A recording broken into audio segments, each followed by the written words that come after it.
We call this meeting to order. Shots of tequila before the meeting. I said the drugs free. We're going to begin tonight's meeting with an invocation by Commissioner Mac McRae, and he will also lead us in the Pledge of Allegiance. If you please stand. Let us pray. To the Creator and Maker of all mankind, Father, we pause this afternoon just to tell you thank you. Thank you for the things that we take for granted as we look around the world and find out there's so much that's going on. Things that we think are important in our lives, really sometimes it just doesn't matter. Help us tonight to agree as well as disagree.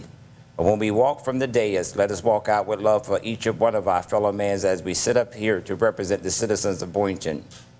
We thank you most of all for letting us see another day, one that we will never see again. And all these blessings we ask why? Because you died on a cross, but you rose. In your name we pray. Amen. Amen. I pledge allegiance to the flag of the United States of America and to the republic for which it stands, one nation, under God, indivisible, with liberty and justice for all. Could we have a roll call, please? Present. Here. Yes. Here. Here. Thank you. We have a quorum. We'll go for agenda approval. Under the agenda, I want to announce 3 items that are going to be tabled. One that was already asked to be tabled. They're items A, B, and L under legal. The staff on A has asked for more time. Under B, we already had recommended this to March 17th. All of these are being tabled to March 17th, so if you're here to hear any of these, we'll want you to know up so you won't have to sit here till they come up. And number L is the options for the future administration maintenance of the Quantum Park overlay. We're actually removing that one from the agenda altogether. There's some legal battles going on there, so I'm going to take that one off together. But A and B are going to be moved to March 17th. Are there any others? Mr. Mayor, I'd like to pull out of the consent agenda 6A. Okay. And I'd like to ask my fellow commissioners if they would entertain my proposal to delay the table 9A through E for one more meeting, if they would. There's been a lot of progress on this. I think it's close to coming to fruition, and I'd like to have just a little more time so the residents and developer can maybe get together a couple more times on this. Well, this is the Casa del Mar information, and personally, we've delayed this a couple of times already. I think we ought to move on it, go one way or the other. You know, how much more they've met, I don't know how many times they've met now, and I'm ready to move on it, so that's just me. I don't know what the rest of the commission, he wants to delay it, I would like to move on it. I'm in favor of delaying it as well, 9A through E. For one more meeting. Mr. Fitzpatrick? Can we have a discussion on this? Like, I'd like to, I mean, is there discussion about tabling it? Yes, that's, he wants to table it. No, I don't want to, he wants to table it, so you either want it or you don't. You know. I would like to, I had discussions with some of the Casa del Mar people, and I'm asking what specifically concrete items are they would like to still be discussed that would a 2-week delay would change something. What particularly are the items that still are in contention? Mr. Mayor, I'm not privy to those details, but I know there's been a lot of discussion between the two parties. Neither am I. Go ahead. I personally think both sides have met X amount of times. Both sides have had meetings of the minds. There's always people in negotiations that the only interest for them is the word I. This movement, this development is a we. It's good for the citizens of the city. It's good for the future citizens of the city, and I see no reason to delay. Let's move forward. Let's get it going, and this will be definitely a plus for the city of Boynton Beach. I would say I've met with the Casa Del Mar people also. In fact, I met with them this afternoon, and I've come away with the opinion they've gone as far as they're going to go. And I don't think any more thing is just a waste of time, and we need to move. But it's up to the commission. Can we have a vote on this? Could I? That's what we're going to do. Could right I have now. would it be possible for a representative of Casa Del Mar to come up and say specifically, I'd like to know what's hanging it up? That's not part of the discussion. The part of the discussion is table. Well, you can't do that if he tables it, you know. I know, so that's why I'd like to find out what's there still up in the then air vote for. Then you need to Table, vote against discuss it. table so we can discuss it. All right. Okay, all in favor of tabling it? Aye. Aye. All opposed? No. Nay. Did you say nay? Yeah, I said that. Motion fails 3-2. Okay, anything else other changes to the agenda? Seeing none, is there a motion to approve the agenda as amended? So moved. Second. Motion second, all in favor? Aye. Aye. All opposed? So the Point motion of passed. information, Yes. if, for the lawyer, that does not preclude a tabling motion at a future time in this meeting, correct? It does not. This was only for agenda approval. Understood. Okay. Very good. That takes us to information by members of the City Commission. I'll start with Commissioner Fitzpatrick. Okay, since the last meeting, February 19th, I went to the South Central Regional Wastewater Board meeting. I was there, Mayor Taylor was there, Mayor Glickstein was there, which wasn't enough, so it was canceled for lack of quorum. February 21st, I went to the East Boynton Little League opening with Mayor Taylor.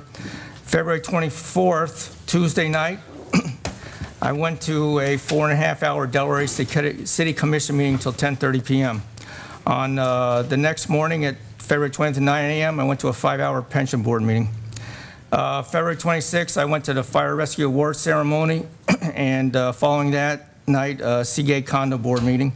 And February 27th, I met with Tony Morrow and his lawyer about Casa Del Mar, and February 28th, I went to the Children's Museum reunion for past attendees. That's it. Vice Mayor Costello. I also attended the Fire Department Pension Board meeting. It was pretty informative. It was a learning experience for me. I also attended the Mayor's Ball held at the Palm Beach County Convention Center, West Palm Beach. The Mayor's Ball is a gala that they have now. It's second year where they raised over $250,000, and they have a 10-year program to stamp out hunger and homeless. And I tell you, by last Saturday night's attendance, I think they're well on track. I also met with the representatives of both Casa Del Mar and the residents of Lakeside. Commissioner Merker. I just want to mention one item because I think it's that important an item. It was a privilege, it's an honor, and it's a learning curve for me every time I go. And that has to do with the firemen. That has to do with their awards that they receive. We the people, the lay people, the common people, do not realize what these people do for our city by the risks that they take for us and the caring from not just their heart but their mind to make sure that Boynton Beach is protected. We should praise them and thank God that we have these people who volunteer of their lives to give to the people of Boynton Beach. It's that important, and we should award them and applaud them, and that's all. Commissioner McCray. Thank you, Mr. Mayor. I did not do that much meeting. I received phone calls from citizens of Casa Del Mar. Also, I received phone calls from representatives of Casa Del Mar, which I declined to speak with any of them. Thank you. Okay, as is stated earlier, I did attend the sewer board a week ago. I attended the Little League opening on a Saturday. I attended the League of Cities meeting, which one piece of information I do want to pass on. You know, Boynton Beach has always been known, I hope it's been known, that we're the third largest city population-wise in Palm Beach County. And people ask me, what's your population? And I was always saying, it's around 68,000. Well, there's this unit that studies the population in Palm Beach County every year, and they come up with those, and they just came up with the latest findings. And I was pleased to know that Boynton Beach now has 71,668 employees. We're still the third largest in Palm Beach County, but we've gone from over 68 to over 71,000. So I think that's great. We're growing. Also, I attended the Firefighters Award Banquet, very nice, and I also Saturday attended the Kiwanis has a scholarship luncheon they do every year at Carrabba's where they raise money to give kids a scholarship hand up. I attended that and also attended the Schoolhouse Children's Reunion Celebration Saturday night. So that's all I have. Okay. We'll go to announcements, community and special events and presentations. The first one is change of the free chlorination of water supply from March 6, 2015 through March 20th, 2015. I think I'll have our utilities director give us a brief comments on that so everybody knows what's going on.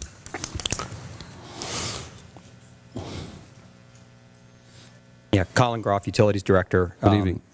For those 2 weeks, we increased the amount of chlorine in the system to make sure we're providing high-quality water that's clean of all impurities. We do it for 2 weeks. We do put public notice out so anybody with fish aquariums, anybody on dialysis, or anybody else that's sensitive to chlorine can take precautions and meet with their water supply people or call the utility, and we will help them determine what the best way to handle the situation is during the 2 weeks.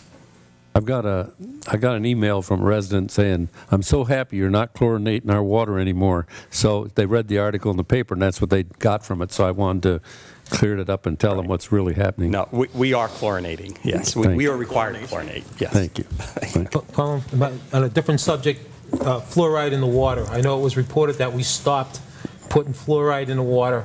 I received numerous calls, some emails on it. Could you explain a little bit so the public gets their horses? Yes. Again, we are required to notify the health department when we have interruptions of service. Fluoride is not a required substance. We do add it to the water. Drinking water was approved in 2000. At the West plant, we have some equipment issues where the tank was leaking, so we had to take it offline. Those issues will be repaired. At the East plant, when we notified them of the West plant offline, the East plant, the tank is actually in the way of a construction project that y'all will hear about in a little while. And so we went ahead and notified them at the same time that temporarily we'll be taking that offline too when it runs out of chemicals so it can be moved. So both of them are just temporary. There is naturally occurring fluoride in the water also. So we tried to get the information out there, and there's been several articles since then, I think, that have clarified the information. Thank you. Thank you. Anybody else? Thank you very much. Next one is the Boynton Beach Police Department will host the 2015 South Florida K-9 competition on Saturday, March 7th, 2015 at the Boynton Beach High School, 4975 Park Ridge Boulevard. The event runs from 2 p.m. to 8 p.m. Admission is free. If the police want to expound on that, you're welcome to. But I just want to tell you, if you haven't been there, it's a great thing to watch. It's really exciting to watch the different police dogs go through their routines and how they take down bad guys and stuff like that. It's a great show. So if you haven't been there, I recommend you try and get it in your Saturday, March 7th. It starts at 2 p.m. Okay, announcement by Recreation and Parks Director Wally Majors regarding the Spring into Summer event, which will be held at Intercoastal Park on Saturday, March 14th from 10 a.m. to 12 noon. Good evening, Mr. Major. Good evening, Mayor, Commissioners, ladies and gentlemen. I'm proud to announce the beginning of our Play Unplugged series. Every month till the end of the year, we are scheduling family-oriented special events at various parks. And on March 14th, we kick it off with the Spring into Summer event. We're going to do a lot of face painting. We'll have a bounce house, water slide, and those parents who are interested in registering their children in one of our summer camps have the opportunity to register early and receive a $25 discount. So again, that'll be Saturday, March 14th. From 10 a.m. till noon. That's our Spring into Summer event at Intracoastal Park. Hope you can join us. Thank you. Thank you. The next thing Major, excuse me, before you go, you said that they could register, since you brought it up and said they can get a $25 discount. What would be that price for citizens of Boynton? For a resident of Boynton Beach, yes, the 8-week summer camp is $500. Thank you, sir. They need to know that. Thank you. I don't know if you want to stay there, if there's somebody else. I have a proclamation for Bicycle Month, and if you're going to accept that, I don't know if anybody else here to accept it. But, okay.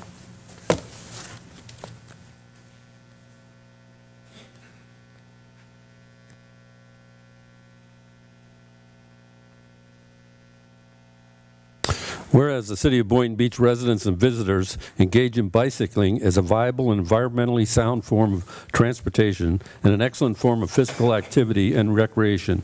And whereas the state of Florida recognizes March officially as Bicycle Month, and Palm Beach County will recognize it locally. And whereas Palm Beach County supports efforts to make bicycling a safer and more widely chosen mode of transportation. And whereas Florida Bicycle Month features a number of fitness opportunities and events for riders of all ages to enjoy throughout the month at various parks and locations through Palm Beach County. And whereas the Palm Beach Metropolitan Planning Organization plans and recommends projects to make bicycling more accessible, as well as develops comprehensive public information and community education efforts aimed at improving bicycle safety for all ages. And whereas through these efforts, Palm Beach County and its municipalities have more than 145 miles of designated bicycle lanes and 27 miles of shared use pathways, with many additional miles planned. And whereas the development of additional bicycle facilities and innovative solutions will make the bicycle experience at any age level more inviting, comfortable, and safe. And whereas the recognition of Florida Bicycle Month will raise awareness of bicycling and ultimately promote physical activity and healthy lifestyles by elevating bicycling as a more widely accepted choice of transportation.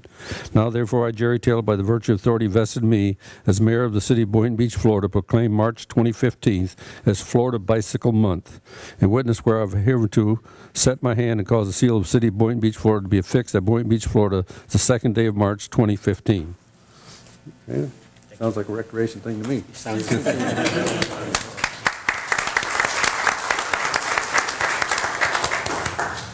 Whereas fighting fires is one of the most hazardous professions requiring physical strength, stamina, extensive training, courage, and selfless concern for the welfare of our citizens. And whereas in addition to their daily service to our communities, firefighters throughout the state and across the nation have joined the Muscular Dystrophy Association for the past 59 years in the fight against neuromuscular diseases.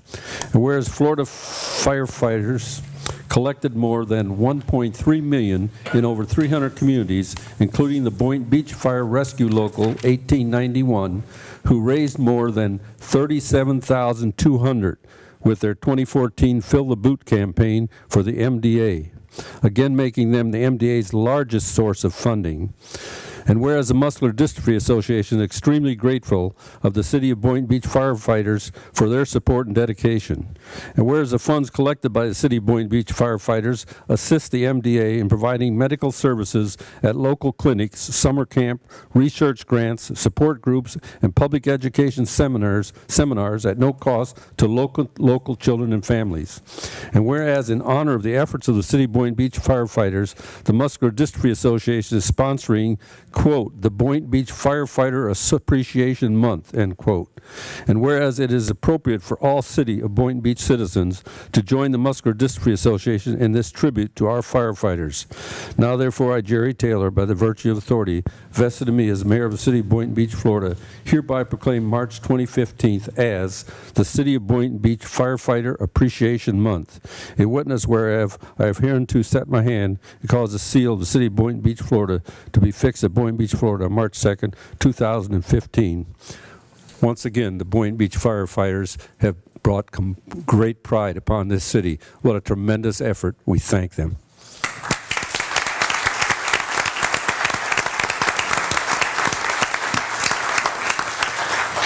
Thank you, Mayor. For the record, I'm Ray Carter. I'm your fire chief. Again, we just want to let everybody know that our campaign kicks off next weekend, or the weekend after, I'm sorry. We'll be out on the final 3 weekends of March on the corners with our boots. Everybody recognizes us. That's what makes this campaign so successful every year. Again, $37,000 plus last year. Our goal this year is to raise as much or more if we can. We understand that it's up to you, the citizens, to reach into your pockets, to empty your change out of your, whatever compartment you have in your car. That's how we make that money. That's how we get to that $1.3 million across the state of Florida as firefighters. Thank you, the public, for making that happen. Thank you.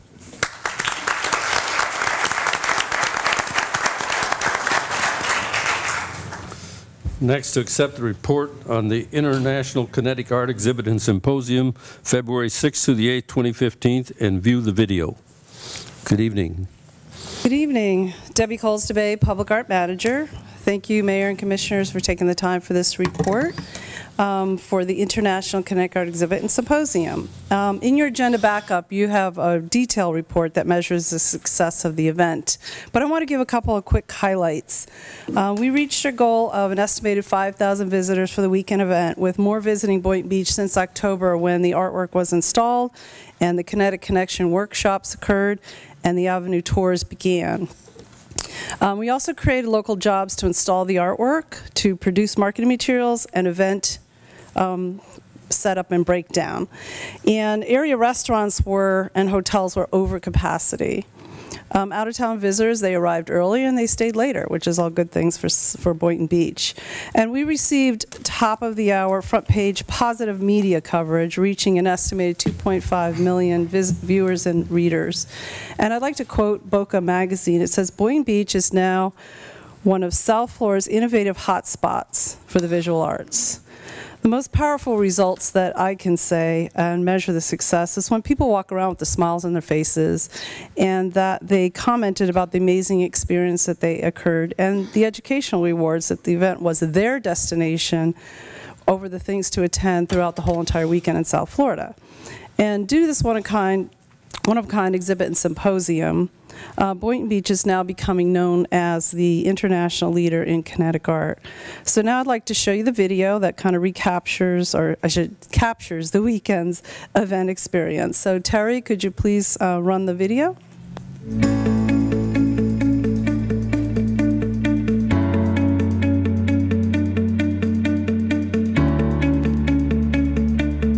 Can you increase the sound a little, Terry, please? Thank you.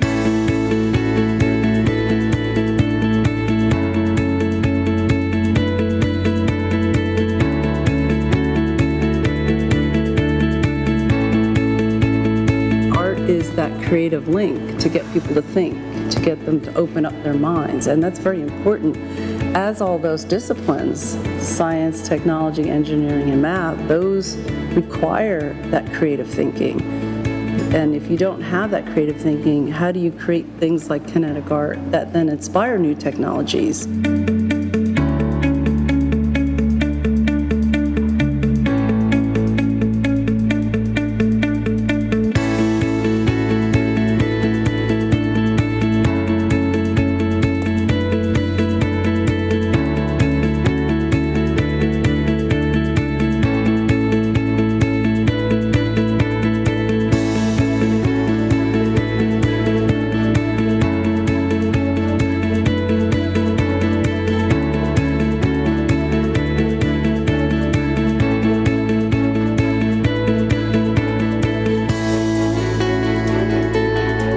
Kinetic art explores the fourth dimension, which is time and change over time. And also it explores the interactivity of a sculpture with its environment.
like to thank the Commission for your support and also the hardworking Arts Commission Board. And we couldn't do any of this without our great volunteer efforts that we have from our community. So thank you very much. May I say something like this?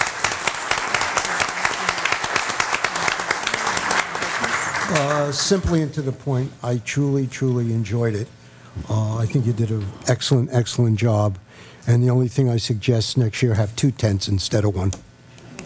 Certainly grow the event. Thank you. I would just say I was at your grand opening there, and it was just really great. It was really an enjoyable thing. And I just have to say, if you watch the look on children's faces when they look at these objects, it's just amazing. Watch their eyes, and you wonder what's going on in their mind. So when you talk about creative ideas, I think that's where it starts from, and who knows what the next great idea will come out of the head of one of our children. Thank you. Thank you for your work. You're Appreciate welcome. Thank you. Okay.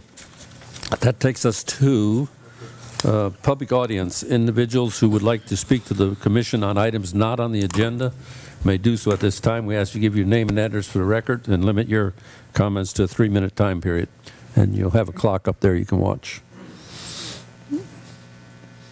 Good evening. Let me just pass these around real quick. Hand him the first one, he'll pass them down. Take care of it. I got one. Good evening. Thank you for the opportunity to speak. My name is Harry Woodworth. I live at 685 Northeast 15th Place in Boynton Beach, Florida. I'm the president of INCA this year, in the Cove Association, for those that don't know the acronym. And I just want to give you my status update of our goals, which I do pretty much at every one of these meetings. Try to keep it in 3 minutes. I think, as most of you are familiar, our goals this year are exactly the same goals that y'all have in the city's strategic plan. Pulled them right out verbatim. Commissioner McRae sat with us while we reviewed them back in January, and I've been giving you updates on them ever since then. The update today is going to be a little bit different in that we've been having some success with the poles. I don't know if y'all noticed that of those 58 crooked poles that used to be down Federal Highway, there's only 21 left. Our friends at FP&L, AT&T, and Commerce are getting together tomorrow morning to figure out what to do with those remaining 21 poles. We should have an update by Wednesday. It's been a long time to see those ugly poles out of there, so that's probably the highlight of what I'm going to talk about. The rest is the rest of Federal Highway. We've been doing a survey of Federal Highway. INCA people have been walking it, bicycling it like we usually do. Made a little list of things. I've put a summary together. You've all received a 1-page executive summary, if you will, a couple of pages of photographs. Photographs are labeled, they're self-explanatory, so I won't spend a lot of time on that. If you look at the report, I know you guys are all reading ahead, but if you look at the report at the top, there's a goal. The goal is very specific, to find a couple of easy, quick, cheap, inexpensive, low-hanging things with high visual appeal. Try to help the plaza guy. He's just spent a couple $1,000,000 up there on that plaza. He's put another $650,000 into upgrades. CRA's kicking in $30,000. If you've walked up Federal Highway towards that plaza in either direction, you'll understand what our goals have to do with his plaza. If he's going to be successful at getting the kind of businesses in there, he's going to need some help. That is a really disappointing walk right now, and I think most people have done that, know what it is. Under the goal, we've had the scope. We're going to keep it simple. We're not going to do everything. We can't do everything. The city can't do everything. We have limited resources. The goal is simple: safety of the sidewalks. Those sidewalks are atrocious. They are uneven, they poke in all directions, there's holes deep enough to get lost in, and there's just no reason for it. FP&L will come back when the last of those 21 poles is gone, pull that blacktop out and resurface those. They will do that, but they can't start till the last of those poles is gone. In the meantime, there is tremendous opportunity for Boynton Beach to fix the rest of that sidewalk. The other thing is the appearance. I mean, it's just amazing. The paver bricks probably haven't been cleaned since they were put down. The mold is unbelievable. There's a picture in the last of the page, if you turn it over, what a sidewalk looks like. I don't know who owns that Allstate building on Federal. God bless them. They're the only people that have cleaned their sidewalk in front of their store. So I'll just, in conclusion, there's some recommendations. There's some issues that we've summarized there. The conditions, the suggestions are very, very basic. And I'd just like to thank you for the opportunity to come up here and talk about this, everyone. Thank you.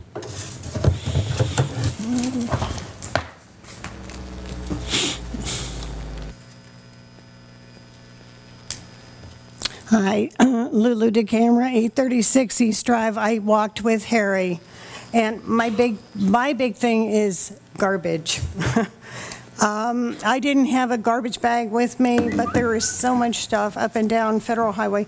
And what I don't understand is that garbage creates a negative image for the entire city. I don't care what, you know, we kind of are concentrating on North Federal Highway because that adjoins our properties, but it's the whole city and it's the image that I think is so important. And I just wanted to mention that the Great American Cleanup is scheduled for Saturday, April the 25th, and I hope people will come out for that. And that's normally from 8 in the morning until noon, and I know they have it at Harvey Oyer Park, used to be Boat Club Park, and I know it's throughout the city, so I hope people will try to get a better city for us all. I think it's going to help our image. Thank you. Thank you.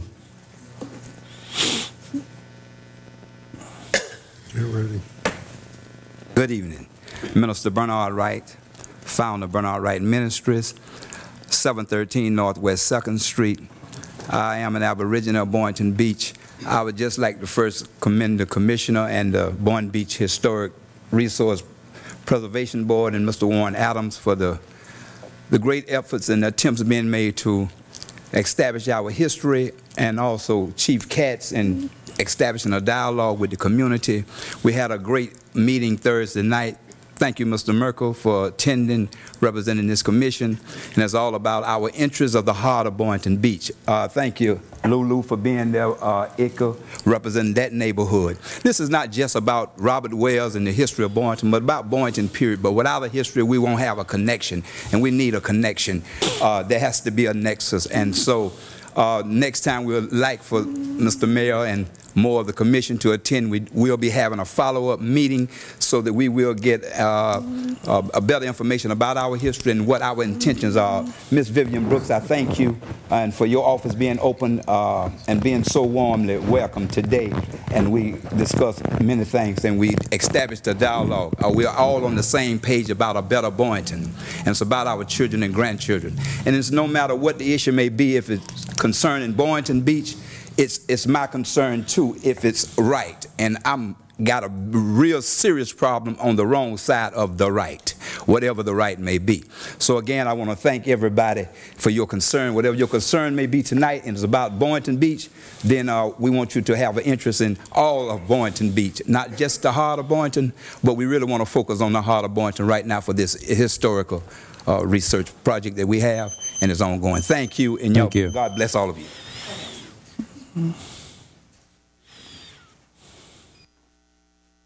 Good evening, Suzanne Ross, Schoolhouse Children's Museum.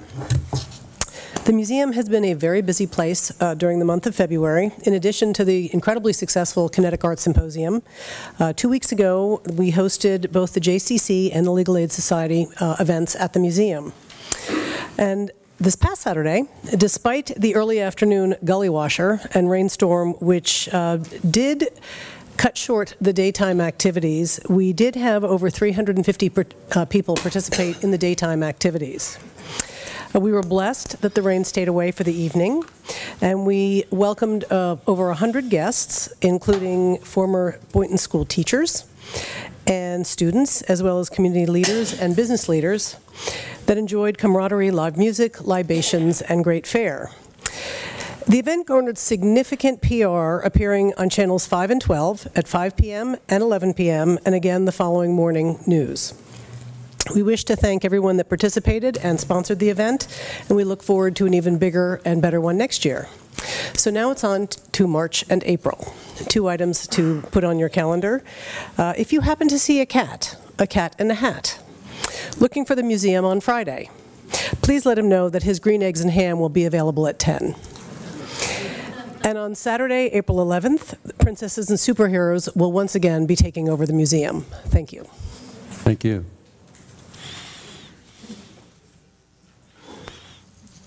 Good evening, Commissioners. I'm James Dvorsny, 2625 Lake Drive North. I just wanted to introduce myself as a candidate for the CRA opening. I would like to be considered for that position, and I understand there'll be a vote in a couple of weeks on that. Have you put in an application? Yes, I have. My background is as a physician. I'm a business owner. for 15 years, 10 years in the city of Boynton, another 5 years in an unincorporated Boynton Beach.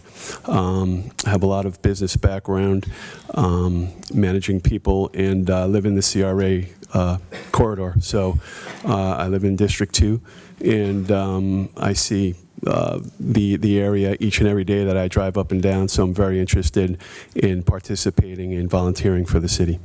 Thank you. Thank you.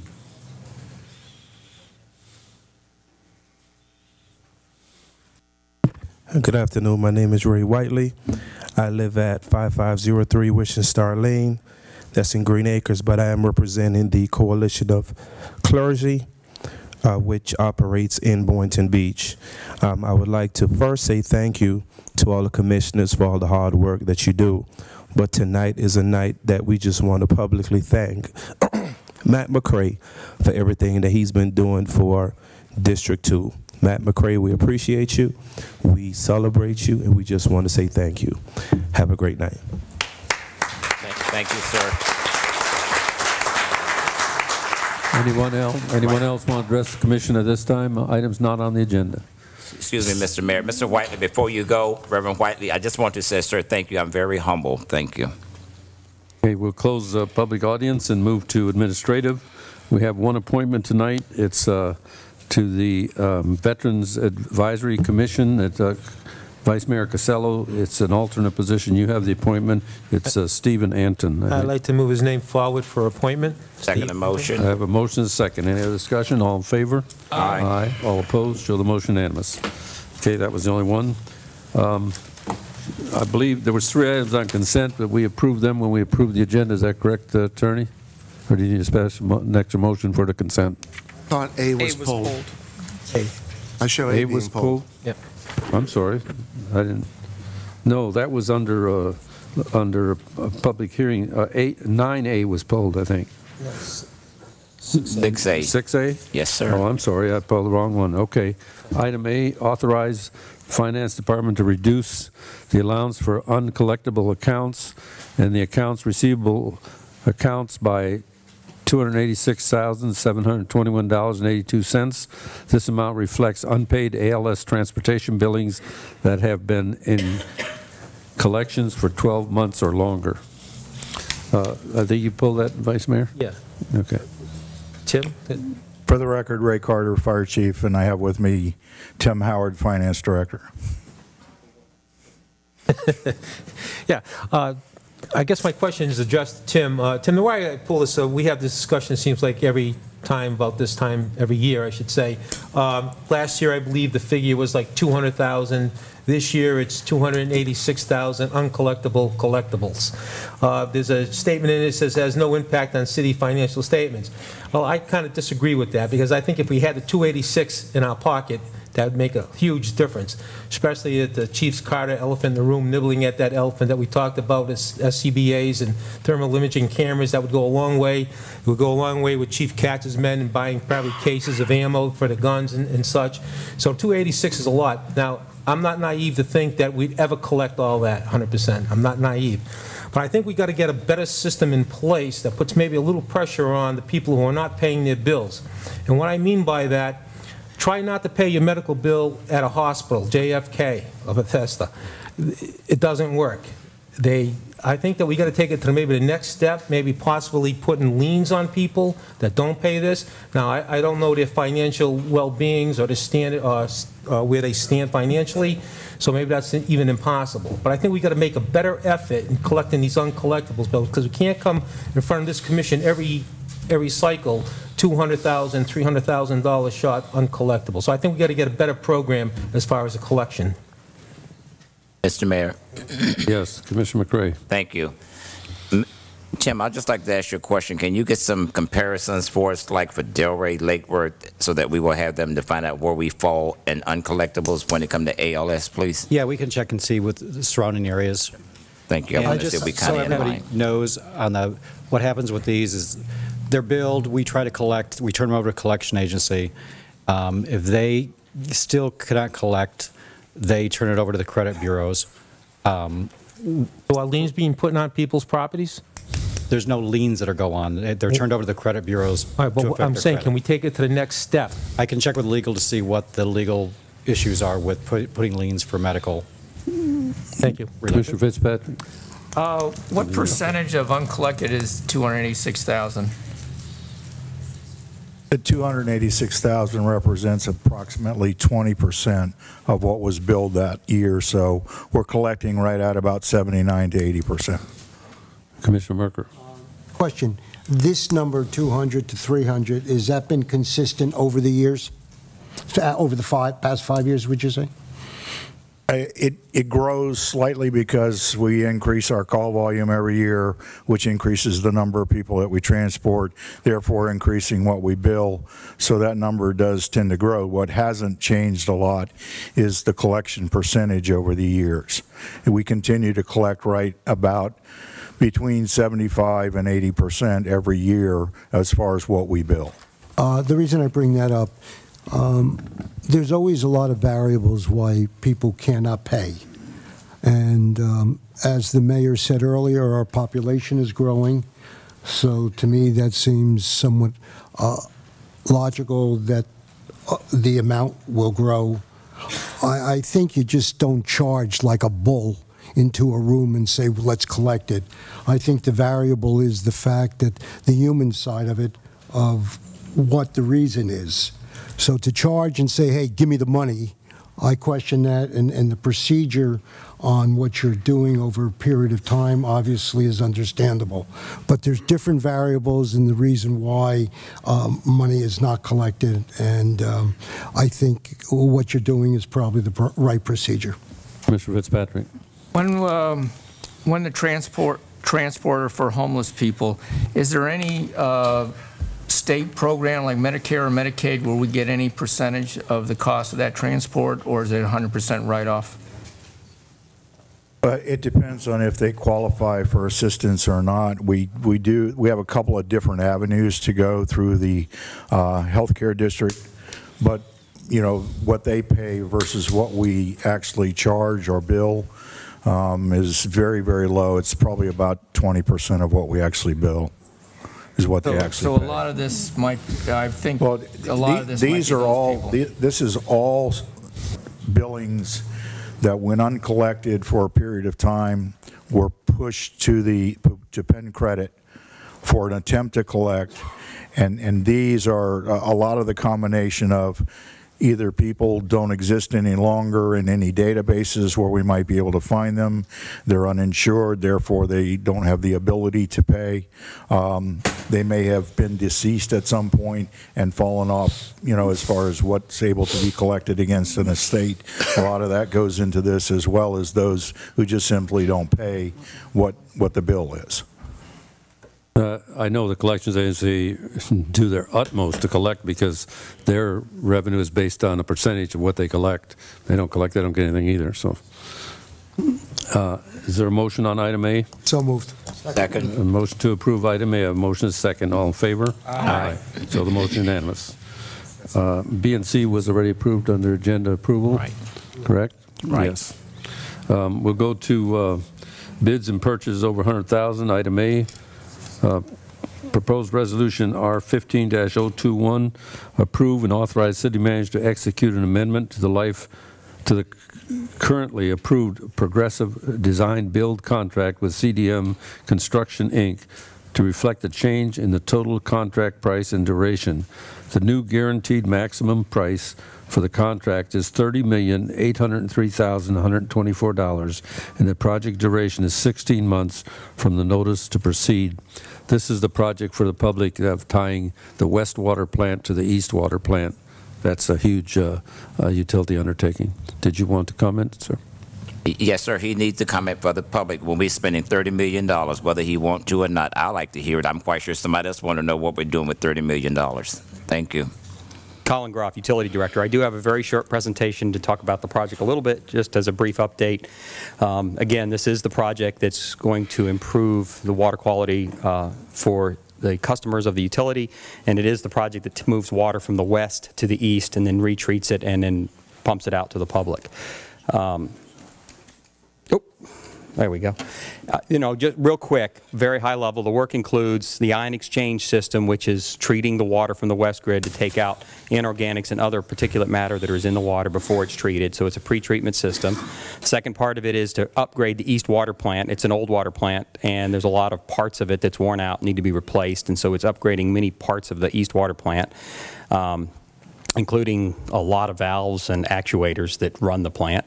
We're going to be replacing and upgrading the high service pumps and pump buildings at the east plant, which is a very large part of the project. And the last part is building a brand new ground storage tank and a transfer pump station. That's 3 million gallons of storage in the east grid that's needed to provide service to the customers. Again, it is a guaranteed maximum price of $30,803, and you had it right. $124. That is the maximum price. All savings goes back to the city. So as components of this project are bid through the bid process, all of those savings come back to the city if the contractor has not given us a price, and they eat the difference between that and what the bids come in. So if the bids come in higher, this is our guaranteed top price. And the project is scheduled to be completed about 16 months from the notice of proceed, which should occur, if approved tonight, which should occur within 2 weeks of tonight. Just a real quick summary, I won't go over it. Again, we have a lot of budget line items that have been in the budget for many years to complete this project.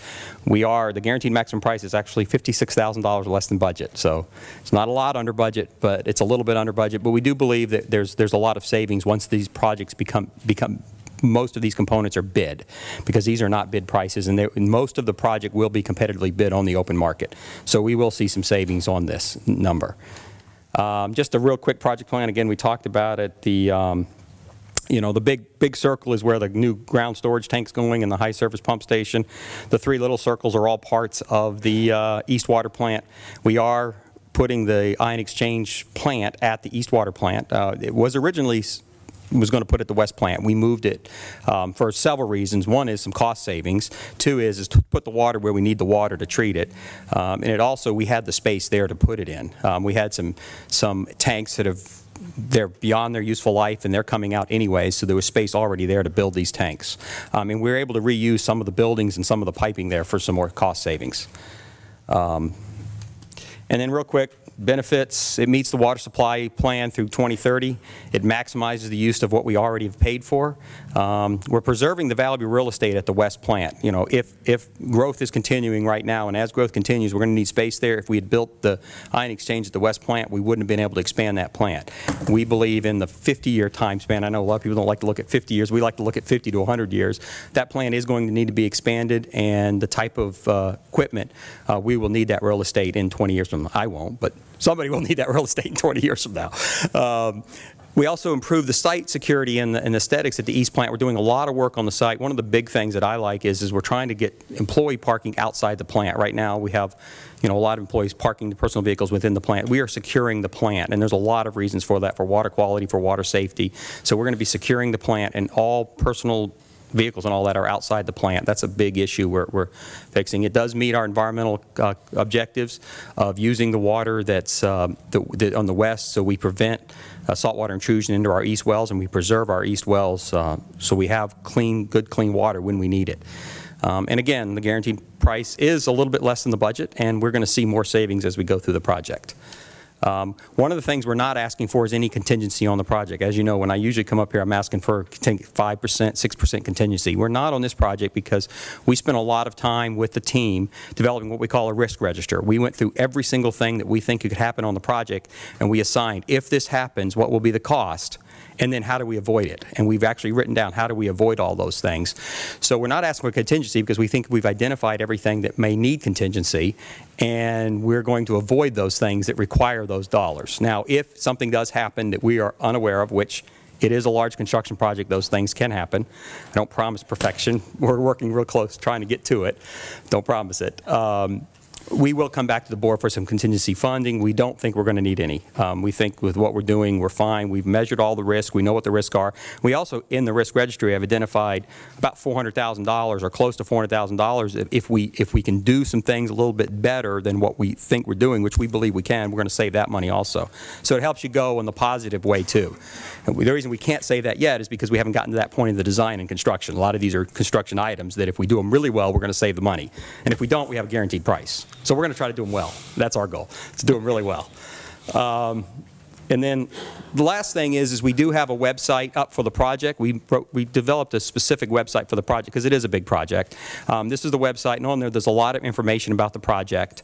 As you go down, there's all kinds of information of what we're building, why we're building. Some of the most important things, though, are at the top, are the tabs. One of them is news. We're going to put we're posting news about the project. If you look, there's some news on there. There's a call for artists for the public art portion of the project. There's some news about the guaranteed maximum price. There's some other news about the permitting. And then the other tab, I like to say, the job opportunities. There are a lot of job opportunities on this project. We are bidding a lot of the projects being bid locally. We're going to be posting those opportunities on this site, along with the city's other ways of getting out the information.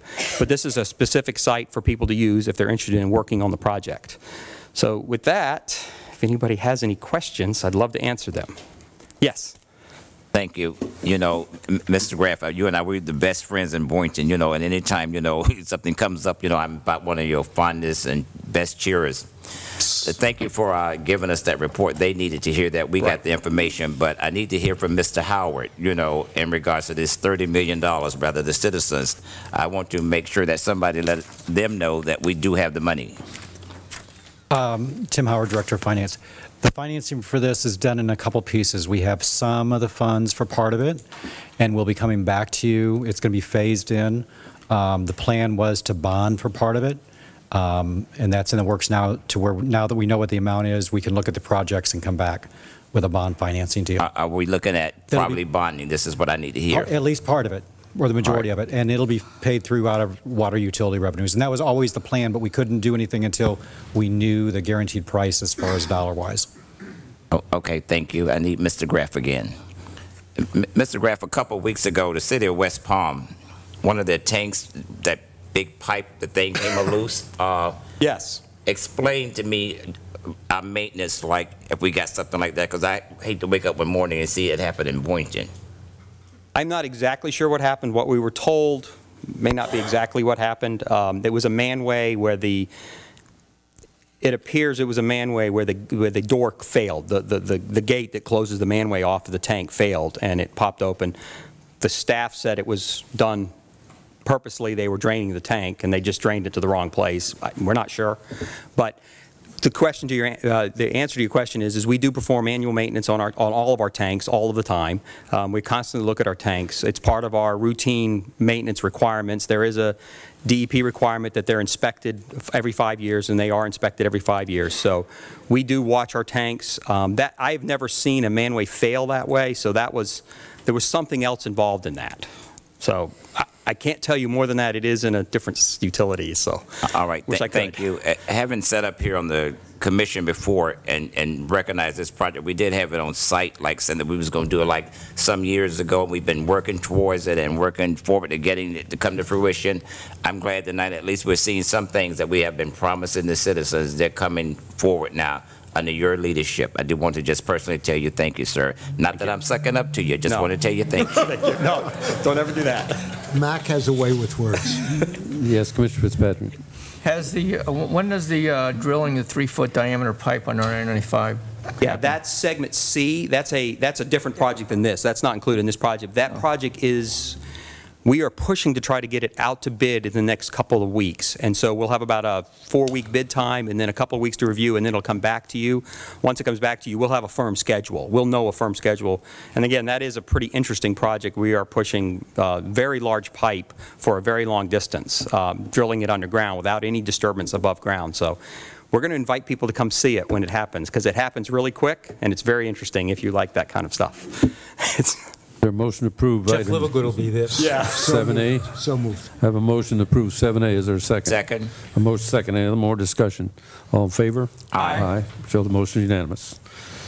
Item B is approve agreement of piggybacking the City of Punta Gorda agreement number 201010/Chem-Sufcont with Evoca Water Technologies for the purchase of hydrogen peroxide through August 21st, 2016. The estimated annual expenditure for this chemical is $200,000. Is there a motion? So moved. Is there a second? Second. Discussion. Vice Mayor. How do we end up on the West Coast to get That's a very good question. The city has always used piggybacking to piggyback for odor control chemicals because there's a lot larger utilities out there, and so sometimes we get better pricing. We had been piggybacking on a contract with Manatee County. We started looking at bidding our services, and magically a new contract showed up that was 20% less. And so we've asked them to look at all the contracts we know about in Florida, and this is the lowest price for our size utility that we could find. So basically we're just re-piggybacking on a contract that already exists. At some point we do want to bid it. We're just not quite ready yet. We're a little busy right now, so doing some other things. That's about as far as we can go west. It's about as far as we can go west right now. Okay, thank you. A motion to resolution number R15-022. I have a motion. Second. We already had that. Yes. All in favor? Aye. Aye. All opposed? So the motion unanimous.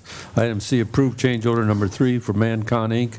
for the Central Seacrest Corridor Neighborhood Utility Improvement Project in the amount of $182,245 for additional sewer main replacement.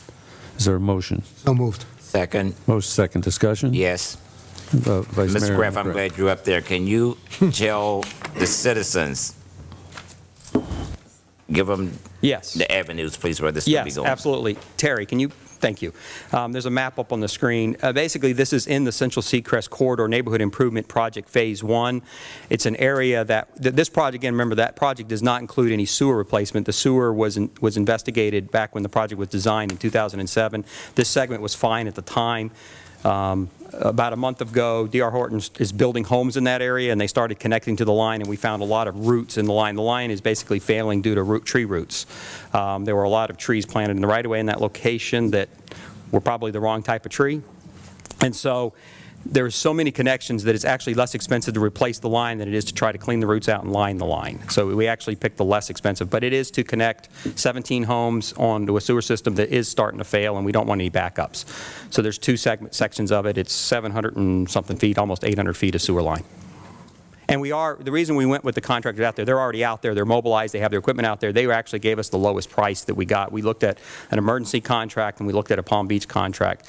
It is somewhat we need to do it fairly quickly because they're getting ready to finish up that project and pave roads, and we definitely want to get this sewer line in before they pave roads. Do we charge special assessment for things like that goes past property lines? There is capitalization fees that are charged when homes hook up, yes. Okay.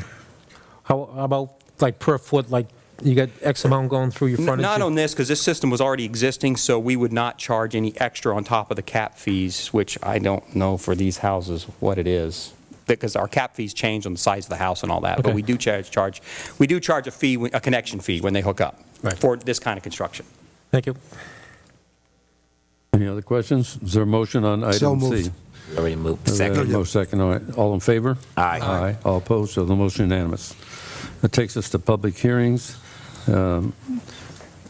City Attorney, do we need to swear people in? We do. And also, if we're going to swear them in, I would like to see if we could discuss all of the items together, A through E, rather than individually, so we can go ahead and then we can vote individually on them, but discuss it all in one smish. All right, so that's okay with everybody.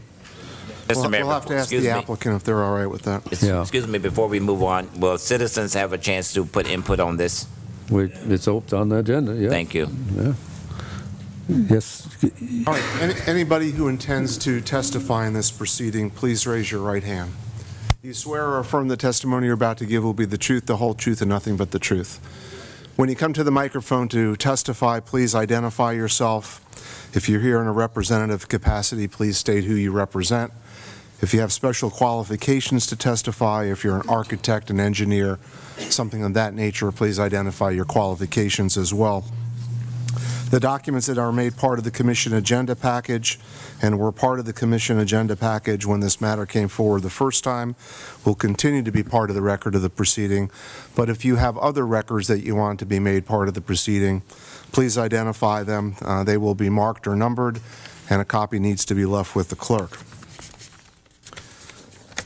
Good evening. We're going to let you go first, and I know there's been a lot of meetings between you and the residents, so you can update us on where we are and where we sit. Mayor, let me just add one additional thing. One member of the public raised an issue regarding whether or not the project had been re-noticed in accordance with the code requirements.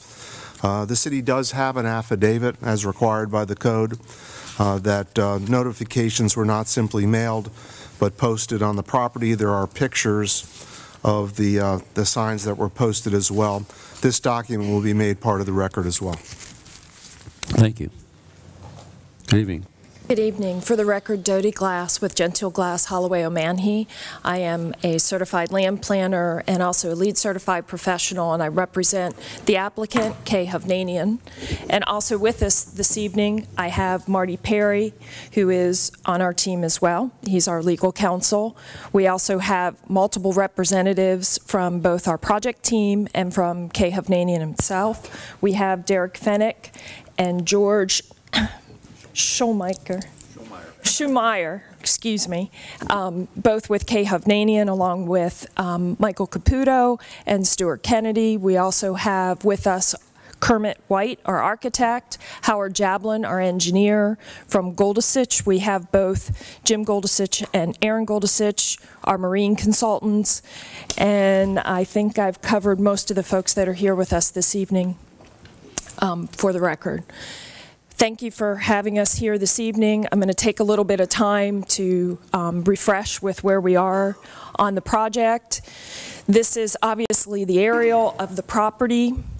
Just to identify our site, it's where the red line is on the property, and a part of our application tonight enjoins this parcel to make it a IPUD, which is a rezoning with a site plan. This particular project was before you with multiple applications, as has been noted. It's just under 5 acres, and what we previously provided was an application for the IPUD that included 78 townhomes, which was already a reduction from the 80 townhomes that we initially discussed. There are 3- and 4-story townhomes that were proposed. We had parking and open space that exceeded the code requirements. This was that particular project. We are still within the project boundary. We've been making some changes because when we were here the last time, for anybody that missed the conversation, there was a current approval for a marina facility on this complex, which was approved in 2009. That marina was basically for a large boat storage stack along with some dry slips and wet slips, and a multiple use building, which was a 3-story building, which was to the north of the single family home lots that we now are including within our parcel. There was also some dock cam pavilion and boat wash area as a part of that approval, and an office storage area along US 1. This particular approval had 5 different buildings, and it had a waiver for height for 67 foot. What's interesting is this had come in because there was a previous approval for residential units on the same parcel, but due to the market conditions and issues related to the downturn in the residential market, this was put together as an opportunity to move forward with the site. There was a fair amount of contention about this project when it came through, and at that time the neighbors and staff were not in the opinion that this was the best, but because of market conditions, it was approved in 2009. There were marina transition issues that were part of the conversation at that time that are represented in the staff report because there were concerns for the height of the building and its relationship to the existing established community. This is a transition because it was brought up, and it has been a discussion that when this parcel was acquired by Kay Hovnanian, that perhaps they should have realized it was a marina and stuck with the marina. The reason why the marina wasn't built, and we have subsequently provided for the record a number of experts who deal in the marine industry to talk about the difficulty with that, and the fact that that market was not there. The reality of it was not a good plan because of permitting issues and the limitations of that site. When we came in, we did our due diligence and looked at this property and looked at how we transition with the neighborhood. On the top is what our transition is. On the bottom is a comparison between what the marina offered to the south of the community and what we offered. We also had come back when we were here previously with what was the loss of the 2 units to the south to provide a larger buffer area between our townhomes and the single family to the south of us along the waterfront. We had just over 49 feet between the buildings with a large buffer area adjacent to the public access easement that goes to the water, which is just north of the single family home there. We had had 4 resident meetings and a multitude of conversations with folks prior to our last meeting here. There had been conversations that had been going on for a period of time with the adjacent property owner, including the commercial property owner. It was asked that at that time we go back for one more conversation, which is what we've had. But to date, there were a lot of things that transpired on this project. One of the things that was brought up from the Planning and Zoning Board meeting was a concern about drainage, which really is within the whole Lakeside Gardens community. Specifically, there were concerns along Potter for a residential project that was built in 1978 to the south, along with concerns with what would happen with this project coming in. Part of the end result of all of that discussion was that we have agreed to do a separate outfall for drainage and to address drainage on Demick, which we were going to do anyway, but it was brought up through some of our meetings both with the residents, and one of those meetings was with the residents and with staff to have interaction about the larger capital improvements program for the neighborhood to the south so that we could try to be, if you will, facilitating the improvement of that particular situation and that capital improvements program. So not only was drainage and the outfall an issue, but so was water.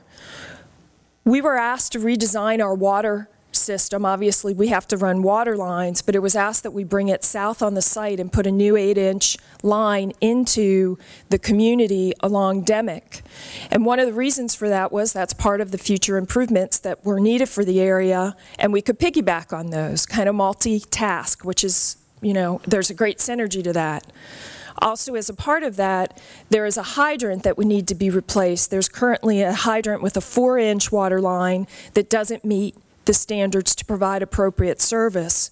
So we also agreed to provide a hydrant with that 8-inch water line to service not our community, but the service both in terms of that hydrant use to the community to the south and the water lines to serve both us and Lakeside Gardens community. One of the discussion items that's been up several times is parking. Over time, we agreed to add additional guest parking because that was something that there was a concern for. One of the things that we noted is that it is not an uncommon standard in Boynton, whether you look at the design in Peninsula, which is to the north of us, or Renaissance Commons, which exists today, which is another K. Hovnanian property, or you look at projects like the Harbor, which require people to park within their garage. K. Hovnanian has experience in dealing with that issue. They also provide additional storage within the garages, but we addressed it again by providing additional guest parking on the site. We exceed the guest parking requirement by 36% in what I'm going to present to you this evening. With regard to Demick, I talked about the fact that we have this water line. One of the discussion items have been how we address Demick with staff. There was also discussion from the residents. One of the first things they asked us about in one of our early meetings was to bury the FP&L lines, which we have agreed to do. Additionally, they've asked us to eliminate any pedestrian access from our community and not provide a sidewalk on the south side of the community, which we are agreeable to, and in fact, they've requested that we provide landscaping along that area instead. We also have, along that area, eliminated any vehicular access, which for some of the residents, they consider that very important. There is fire access, but that's only in the case of an emergency. The transition and the compatibility issue, as I had shown you from what was both proposed not only with the marina but with the previous residential, we worked very hard to address that, not only in terms of our architecture, which is four-sided. We treated the rear of those units, we adjusted roof lines and created additional materials and interest, but we've provided three-tiered landscaping along the rear. We have lower level, mid-story, and upper level landscaping. We also didn't think about the fact that we wanted to wall ourselves off. We wanted to create it so it was an aesthetic. We have a fence and wall detailed. We are required to have a retaining wall on the south side. That's part of the stormwater requirement. But the other side of it was we wanted it to look interesting, to let some canopy come over into that area. We have a fence detail along the top, and the wall would go the length of the property from our eastern boundary to our western boundary. When we had our additional meeting with residents following our last city council discussion, we agreed to come back with single-family homes, which is a point of contention on the lots and has been discussed for some time, instead of townhomes on the waterfront lots that we want to incorporate into the overall IPUD. We started with 80 units. We had 80 townhomes. We're now at 69 townhomes. We dropped 11 townhome units, and then we added 3 single-family homes. Those 3 single-family homes would be on 50-foot lots, which is consistent with what the property owner to the south has and to the south of him.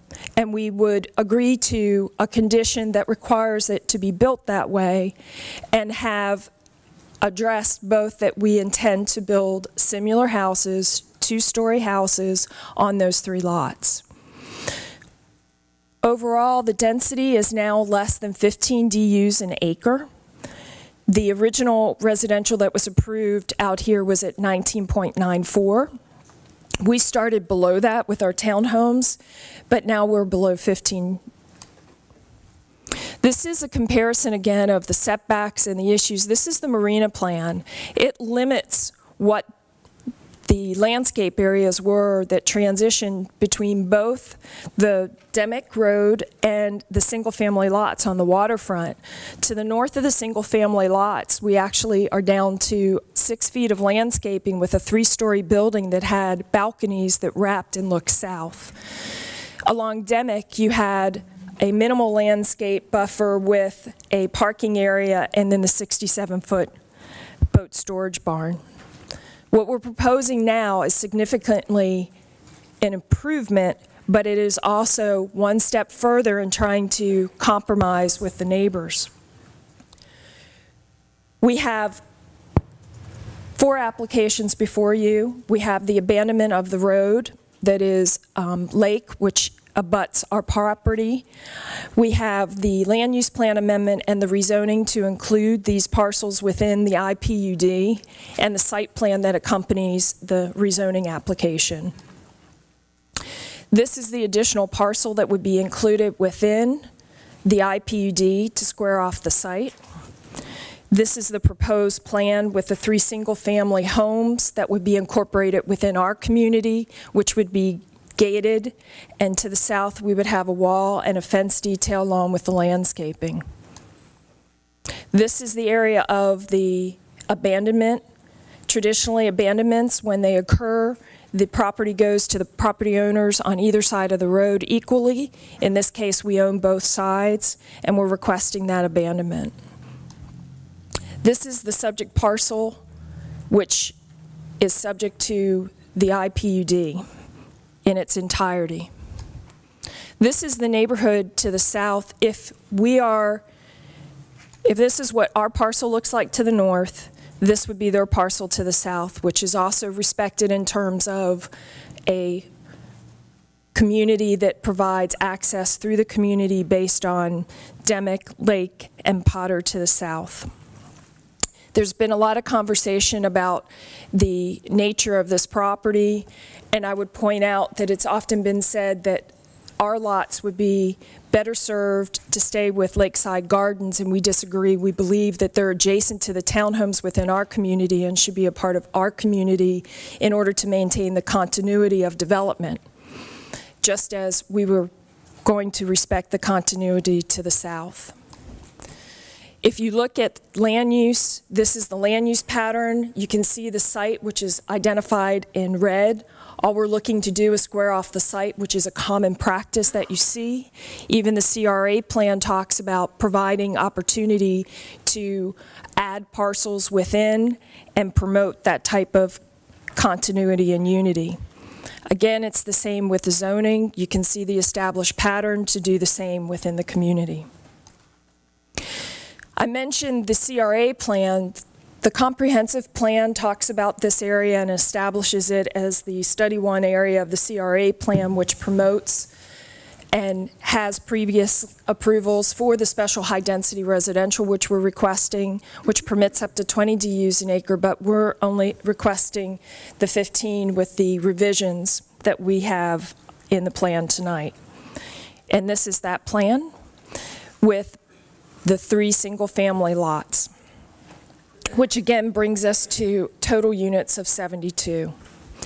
One of the things that's interesting here as well is that the existing area along the waterfront, we obviously have to put a new seawall in, but we're doing a unified plan to establish the seawall, replant mangroves, and give opportunity for seagrasses to come back in with a single dock that goes out that provides for the entire waterfront community. We're treating the community as a whole. And it gives us that ability to do that as opposed to addressing it and bisecting it. Again, the site data here, it's just under 5 acres. The open space is approximately a quarter more than what is required by code. And the parking, we've added spaces for guests that bring us up to about a third more than code. It's actually about 36%. When I mentioned the 3 lots, this is the existing aerial, and you can see the lots to the south of our property. These are the single-family homes that are approximately 50 feet in width. This is what they look like from the street view. This is Google Street View, and you can see that there's minimum setbacks. We've agreed to the south property line having a larger setback so that we would maintain a larger buffer, so that we would again buffer the public access way to the north of the property owners that are on the water there, and then we have another 17 feet adjacent to that public access easement. Again, I point out this site because to the south, adjacent to the condo that went in 1978, and I didn't pull a pointer up, and I don't think I have one here. Thank you. When you look at what's occurring right here, this is a dead-end portion of lake, but this is all adjacent lakeside gardens, single-family homes. It's been argued that if we put this here into our community, we somehow create an issue, but we actually would create more of an issue if we bisected this parcel. It makes more sense, it's established land pattern design to have a consistent parcel along that border, and it's an obvious place to create the delineation between the 2 parcels and the 2 communities. For the record, we've talked about the entry and the entry location, which is driven between Peninsula to the north and Demick Road to the south to provide proper access, and that's all been reviewed for its appropriateness. The internalization of the amenities, there was discussion at one time. We did have pedestrian network that would relate to the community to the south. Needless to say, and I know you all have heard it, it was not well received, so we've pulled all of our internalized pedestrian systems into our site. There are the amenities, including the boardwalk that goes through the site with a bioswale design, and we have that leads out to the docks, and the common walkways connect to it, along with a pool and cabana to the north. The architecture, as I noted, this is, if you will, the north and south elevations, the roof line changes and so forth that occurred, all based on comments over time. The material selections basically are light-colored buildings with earth tone accents, and then we have the plan that identifies buildings and colors to create some variation within the community. This is looking north along Demick, and you can see the roof lines of the homes just to get an idea of what that looks like a little closer, so that you can see the tiering of the landscaping and the wall and the fence detail.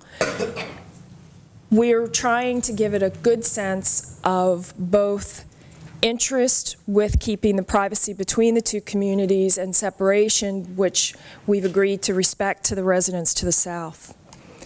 This is a cross-section that actually reads, this is obviously the building is on the right-hand side of the site right here. And when you come across, this is the tiering of the landscape, and this is the wall fence detail right here. And then there's plantings here, and there is a combination of some sod here and swale area to address drainage for Demick. The new water line would be approximately here, and then FP&L would be under this. The shrubs would meet the planning requirements for FP&L. We've gone through a lot of things with regard to architecture, the aesthetics of our community, the way we treat the community to the south. We have compromised on what we're actually developing in terms of the density and the types of units. We have addressed drainage and outfall, the water line and the hydrant. We are not providing any direct pedestrian or vehicular access to the south, and we've agreed to the underground FP&L. We meet the comp plan requirements. The code requirements we actually exceed. In fact, we have cases where we are very similar to other projects that you've previously approved. We've talked about the design, the transition, and the things that we do for benefit beyond our community. We have full staff recommendation for approval on our applications because we meet the consistency of those items.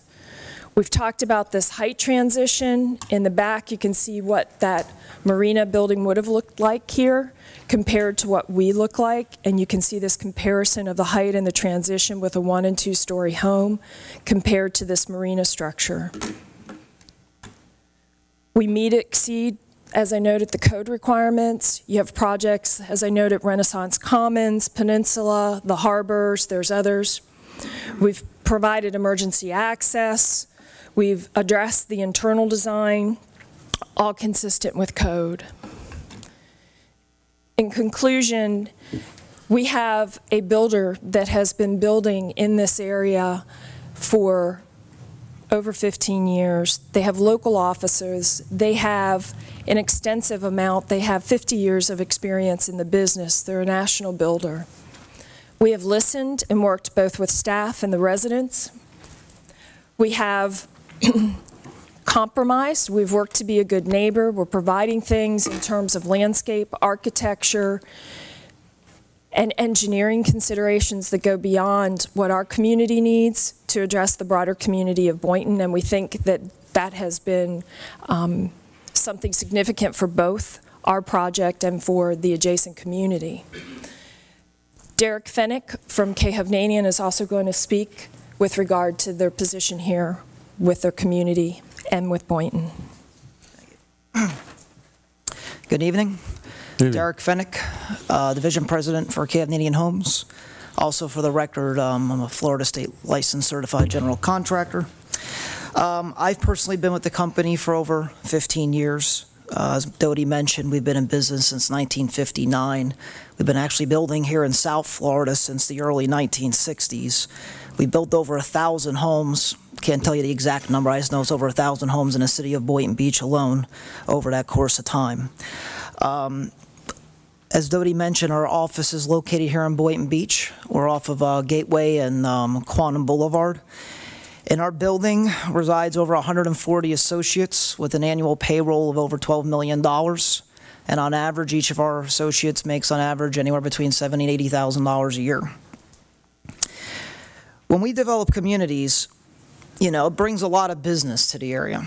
You know, a community like Casa del Mar will have 200 trade workers on site almost every single day for about 4 or 5 years.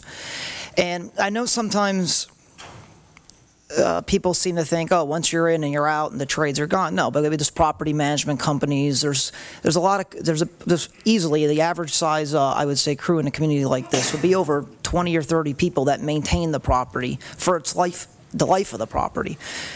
I just want to make that note because it's not that you just have 200 people there for 4 or 5 years. It'll create jobs for a longer period of time than 4 or 5 years.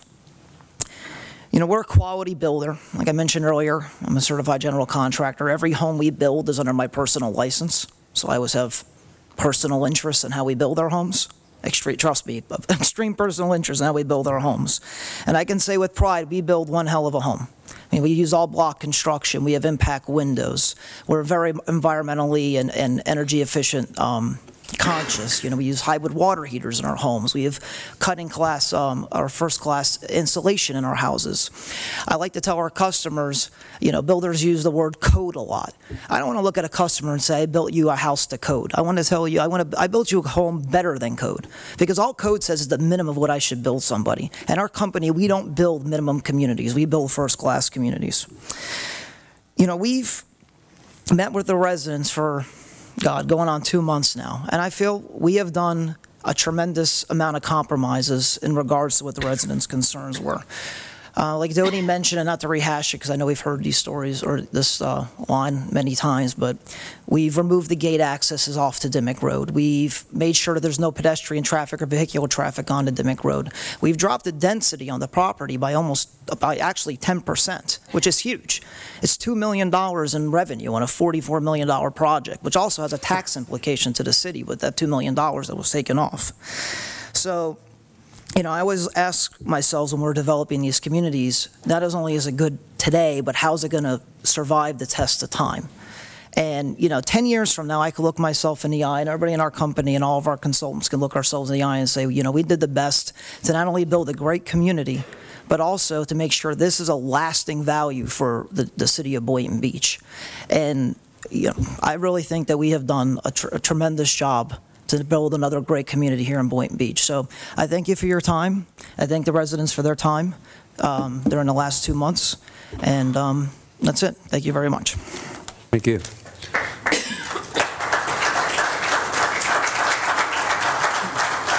Okay, we had some people raise their hands. I think they're probably residents. Now's the time to speak. If you want to speak, come up to the podium, please. Give your name and address for the record. Excuse me, Mayor. If we could just have a closing comment, please. I'm sorry. Just a couple of cleanup comments, Mr. Mayor. Okay. Marty Perry, attorney representing K. Hovnanian.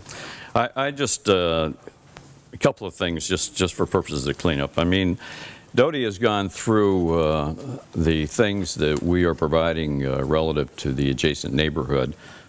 She talked in terms of the increased size water line, the 8-inch water line, the buried power lines. She didn't mention that during discussions with the residents this past week, the 3 homes that are along Dimmick that are opposite the project inquired. They said, well, you're going to bury the power lines. What do we do in the interim? And we said, well, that's not a problem. We, Hovnanian, will jack and bore underneath Dimmick, and we'll deliver the power to you. There'll be no interruption of power, and we'll do that at our expense.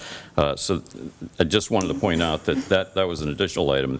The outfall, the landscaping along the wall, I mean, all of those things that Dodie talked about amount to a savings of about $200,000 to the city of Boynton Beach, which benefits not only the city, but these residents here because it improves their drainage and does other things for them. Additionally, I sent each of you, as well as to the residents through their attorneys, a series of letters relative to the issue of whether or not a marina made any sense on this project, because at the last City Commission hearing, there was a significant amount of discussion as to the fact that this probably was better as a marina. And I'd like those letters to be incorporated as part of the record. They were sent to each one of the commissioners, and I would assume they're already a part of the file, but just for a purpose of record, I'd like that to be in there. And you know, I think, and it's interesting because I've been over the past 30 or 40 years privy to, I'm not sure it's been a privilege, but it certainly has been a distinction, several very controversial zoning issues down here in Boynton Beach. Woolbright Place, the Two Georges restaurant, the whole redevelopment of that Two Georges area that ultimately ended up with the sale of the marina down there to the city, that's now the city marina, the negotiation of the Quantum Park roads to the city. And I have great deference to residents. I represent a lot of residential communities, not just developers. But the reality here is I think that this developer has really made a significant effort to address concerns by these residents.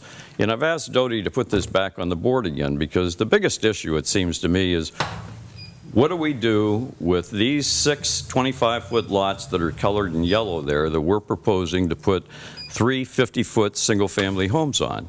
And basically, those 3 50-foot single-family homes are exactly the same size as the 2 homes that are existing to the immediate south. And the concern that we've heard from the residents is that, well, you know, we don't have any objection to your doing that. We just object to your not keeping those as part of our community, and you're making those as part of your community, and you're abandoning that roadway. Well, the roadway serves no one other than our community up there, number one. Number two, unless somebody just wants to walk their dog up that roadway, there's no purpose to keeping it open.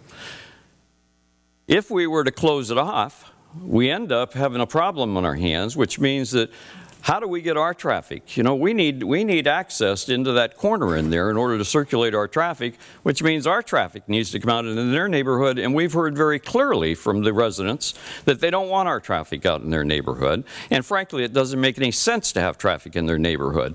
That's part of what we're offering as protection here, is that we're going to develop this as one single community here, which will only have access out to US 1 and not impact them. That's one of the benefits that we're trying to give to them. But if you take it, and I suggested today in part of the discussions that we had, if we were looking at, let's assume that yellow piece were the next 3 lots down from that yellow piece, and we were encroaching into their neighborhood, then I would say, well, they're right. They're absolutely right about that. We're encroaching into their neighborhood, and we shouldn't do that. But now what they want is they want to come and encroach into this development, and that's not right. So I just suggest to you that fairness needs to come into play here. We've made a great many concessions, you know, and I think it's time to just cut this thing loose. And I request your approval. Thank you. I would like to reserve the right to cross-examination at the close of comments from the audience. Thank you. You do have that right under our quasi-judicial procedure.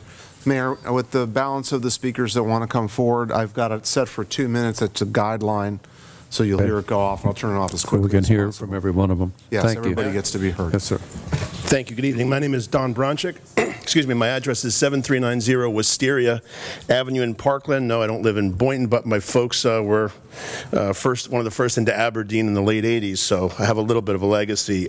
I represent my employer, Monogram Windows and Doors, and by extension, K.F. In my career in residential construction as a subcontractor, which started about 1996, I've worked for approximately 300 home builders throughout the state of Florida. I myself was formerly a certified residential contractor in the state of Florida. I say formerly because of the downturn, I let it expire.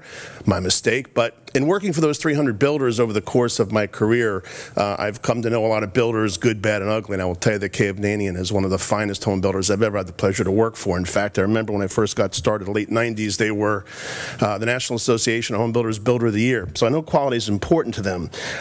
Mr. Mayor and the Vice Mayor, you mentioned a couple of important things, growth of the city of Boynton Beach, as well as the $286,000 in uncollectibles. I think this community goes a long way into addressing both of those concerns, growth as well as the tax base, of course. I think it's a phenomenal community. It's beautiful, and I think it's important that all of us recognize our responsibility for economic recovery. Not only the tremendous amount of jobs on the project itself, but think about what goes into closing homes. You've got closing coordinators and attorneys and mortgage processors and mortgage brokers and the utilities that follow. It's a tremendous economic impact to the city, and I want to thank you all for your time, and I hope that this project moves forward. Thank you. Thank you.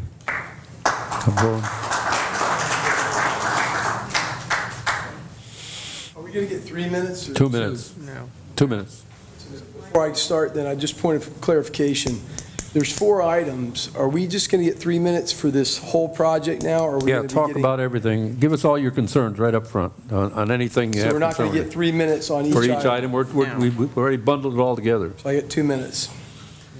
Okay, Mike McCleary, 2600 Lake Drive. I'm in Lakeside Gardens, been there 18 years. Nobody's doubting their integrity or their job, how they build. That's not a problem. The lots on the end, when I moved in there, people lived in those houses, and they were houses there on those lots. So we're not infringing on your project. That was our neighborhood way before you got there. And the lots where they're going to build the 3 houses. And the other thing I want to say is that road does serve a purpose because that's 4 houses there. And you keep saying that it's just your property. Well, that road is 40 feet long, and there's a 10-foot easement on each side, and that means the city is just giving the developer that property. Nobody's ever given me property before. I've never had any free property given to me. I'm not a developer. But there's a reason for the road to service the houses in our neighborhood that are on the extension of Lake Drive. Also, on the north side of Dimick, all that property at one time was single-family homes, which was rezoned at a previous date, and that's why it's now in that area.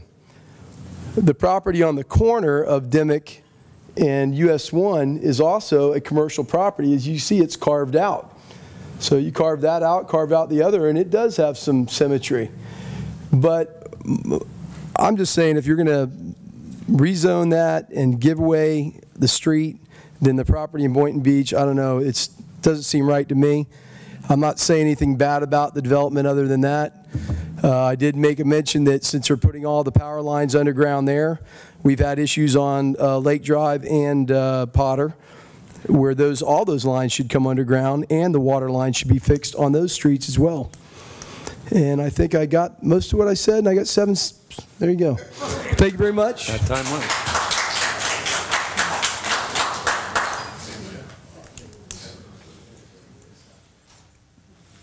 Good evening. I just want to make a statement. When you opened the meeting this evening... Sir, first you need to identify yourself. I'm sorry. It's Norman Silverstein, 1364 Via de Pepe in Boynton Beach. That's when I start the clock. That's what you want. Okay. In Renaissance Commons, by the way, which is townhouses and combination of other buildings as well. And I wanted to make the statement to the commission because I was very concerned when I read some of the articles in the newspapers. And you opened the meeting by stating that you had some growth in your population. And my statement is that I hope that the city of Boynton Beach continues to grow. And I think that this is a very important part of your growth. I think that we in Boynton Beach have to continue to grow. If you look at what happened in the other communities that were built, and several were built by K. Hovnanian, the growth of the young people that are coming in the community is vital to the life of Boynton Beach. And this is an area that will bring those people in, and it will help the city to continue to grow. And I think that's the main function. I think the development and whatever pictures that they show you are beautiful. And I think that the community around will be very, very satisfied with it when it's completed. But the main feature that I'm concerned about is to make sure that the city continues its growth and bring in young, vital people on a continual basis. Thank you very much.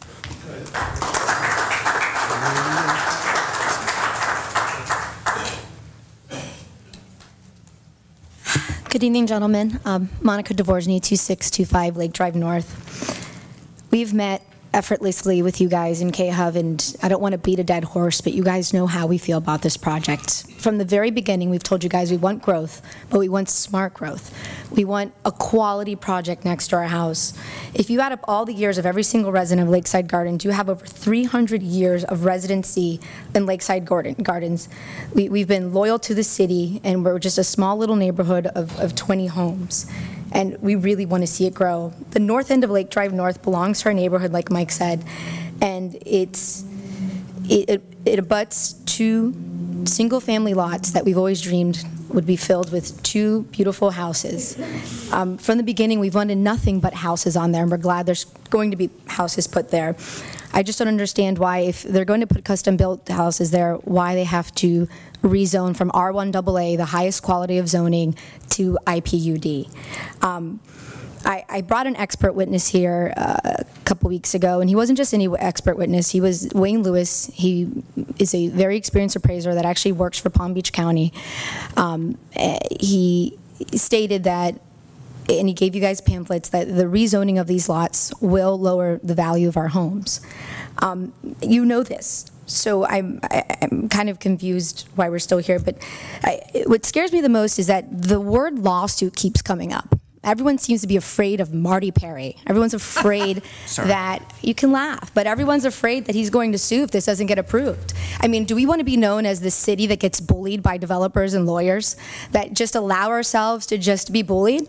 Come to Boynton, you can do whatever you want because you're going to get bullied.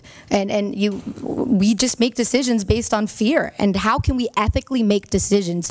How can we ethically decide what's best for the city if we're making these decisions out of fear? And it scares me. I love this city, and I don't want it to base all of its decisions on fear.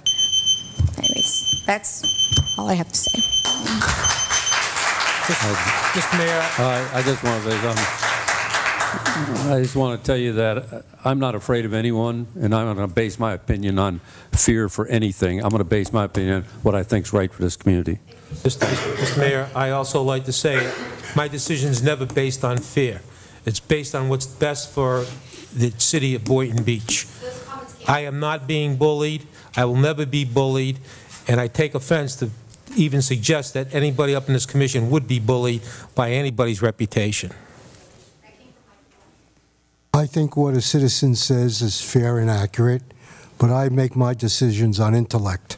I make my decisions on who the builder is, his past history, and will he be there for the citizens of the city.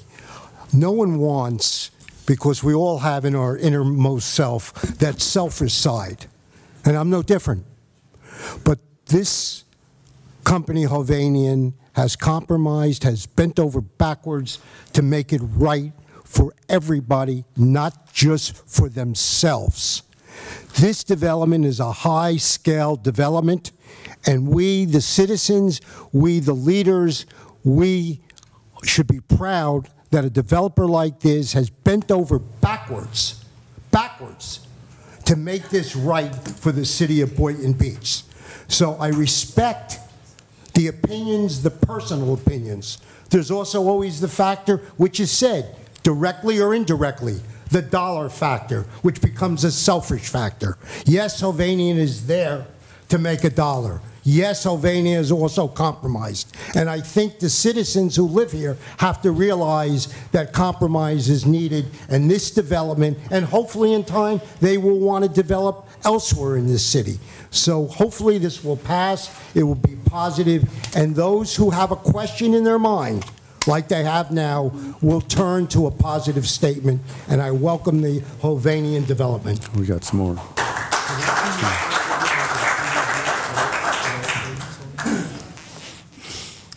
Well said.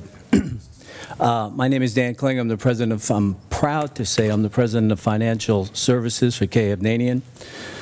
We presently occupy 50,000 square feet on Quantum here in Boynton Beach.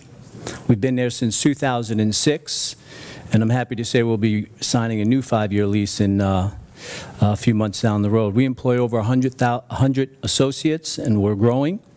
Our payroll is over $8 million. We have visitors throughout the year from the 20 different states that we service out of Boynton Beach. Hence the over 800 rooms that we've occupied in the nearby Hampton Inn on Quantum. On behalf of the Associates of Financial Services, Title and Mortgage at K. Hovnanian, we fully support this project, and we ask that the Commission do the same. Thank you very much.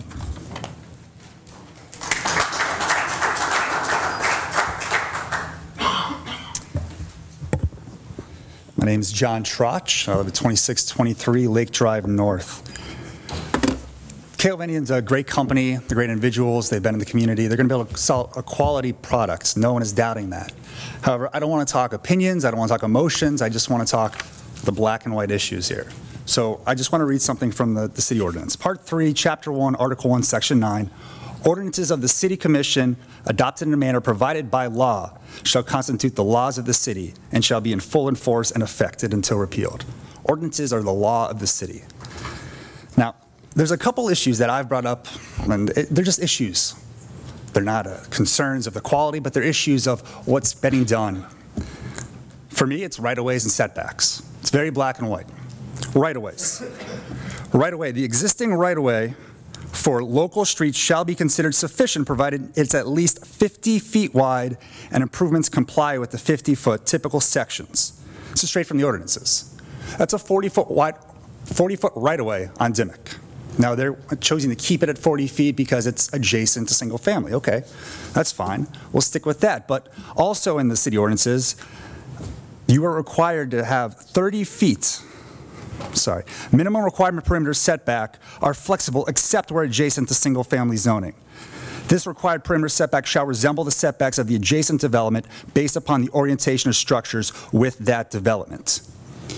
On Dimmock, there's a 25-foot setback. They're proposing 18 feet. In addition, they're required an additional foot of setback for every foot in excess of 30 foot of building height. That should be a 32-foot setback. Right now, it's at 18 feet.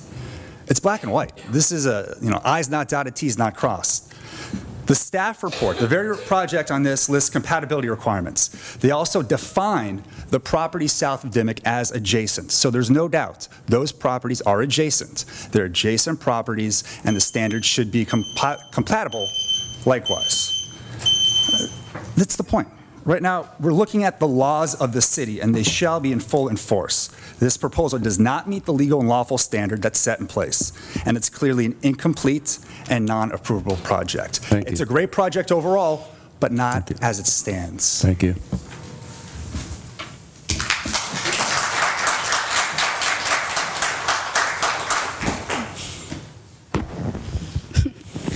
Oh, I'm so short. Nicole Bueller, 2623 Lake Drive North in Boynton Beach, Florida as well. I'm going to piggyback off what John said. Someone bestowed upon me some advice in dealing with these situations and to make sure that what I'm asking for is very clear and very black and white. I am concerned about the height of the buildings along Dimmock. We have mentioned to K.O.Vania and they said that they would consider possibly looking at two-story buildings, at which point they never got back to us, which is fine. Other things happened, things evolved. I would like today to possibly table so we can continue conversations with K.O.Vania and looking at reducing the height of the townhomes along Dimmock. What we are requesting is nothing that is new to the city of Boynton Beach. Marano Bay, which was one of the first iPod projects, required and had them as all 2 stories. There was another project in 2006 that unfortunately, due to the economic environment, never actually made it into an existence, but it did hit the table of staff, in which staff requested that the perimeter buildings that were adjacent to the single-family residence be only 2 stories in order to be compatible. We are not asking, and we've even said, you want to make the townhomes on the other side near Peninsula 4 stories to compensate.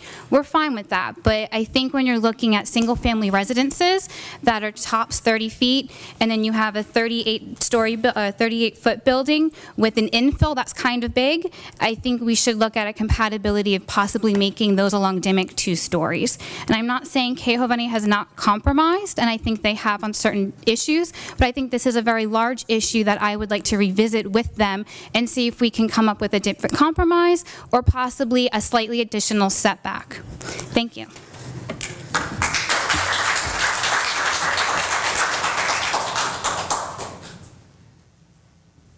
Good evening. My name is Steve Cohen, for the record. I'm with A&N Management, a principal of that firm. And for the past 15-plus years, we've had the privilege of managing a number of K.O.Vanian's properties. I wanted to mention a couple of things very briefly with respect to what kind of impact this particular project can have on the community. Not only regarding the tradespeople that were originally mentioned previously, but the follow-on personnel that provide services to the community are exceptional. Approximately 35 people in either full or part-time positions will be necessary to provide services to this property, everything from landscaping through hanging holiday lights, through janitorial services, and even staff in my company to support this property. So it does add positions that are meaningful to the city of Boynton Beach. Moreover, one of the areas that was of concern, so I was informed, were parking enforcement on the property. I want it to be known for the record that we, as managers of KHOV's properties, have run into the situation previously, and we do have procedures and policies to assure that property is appropriately managed and parking does not become an issue. Using parking enforcement, using decals, and other enforcement techniques, we do and have been very successful in managing property. And last but not least, in listening to the individuals here who represent the city of Boynton Beach, I think one must also understand the interaction of the homeowners and the service providers who will be in this area, the impact they will have on the mercantile basis of the community. They will shop here. They will purchase their gasoline here. They will purchase their meals here. I think it will have tremendous positive impact on the community, and I look forward to Boynton Beach welcoming KHOV. Thank you for your time.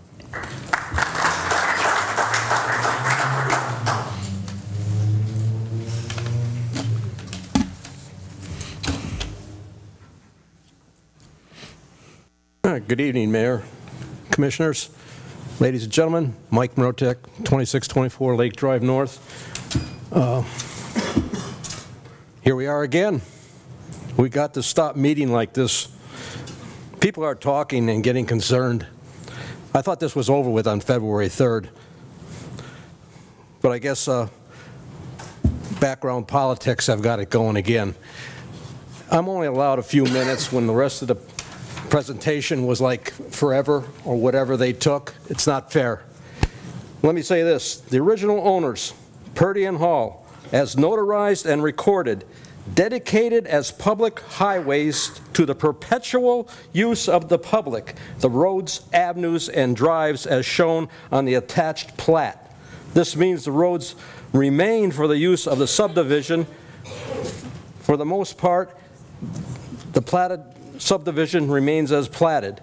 Lakeside Gardens to be enjoyed as a single-family resident zone district. All of a sudden, everybody gets in the middle of what took place in 1922, Mr. Merker. But in 1776, somebody signed a paper that makes it possible for you to sit up on that podium and look down at me. So we can't play with dates. What's your point? My point is, sir, on the last meeting, sir, you said 1922. That's Mr. Mrotek. Excuse me, you need to make your points to us. Address the commission as a whole. My point is that Mr. Merkel talked down to me because I mentioned 1922 was the platting date of Lakeside Gardens. Now, Lakeside Gardens was put as an entity into the county records. The county. Registered in the state of Florida. Now we have a de facto government at this level changing things around. You know, we have somebody in the middle of the night, we have a thief come into our neighborhood and give us change. Thank you. You have to be a sane, rational man to catch on what I'm saying.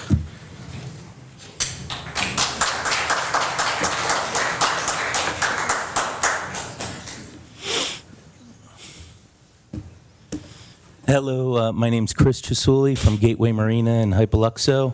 I'm also a Boynton Beach resident. I was here a month ago to talk about 3 days prior, the marina had 5 boats broken into and their electronics stolen via access of this property.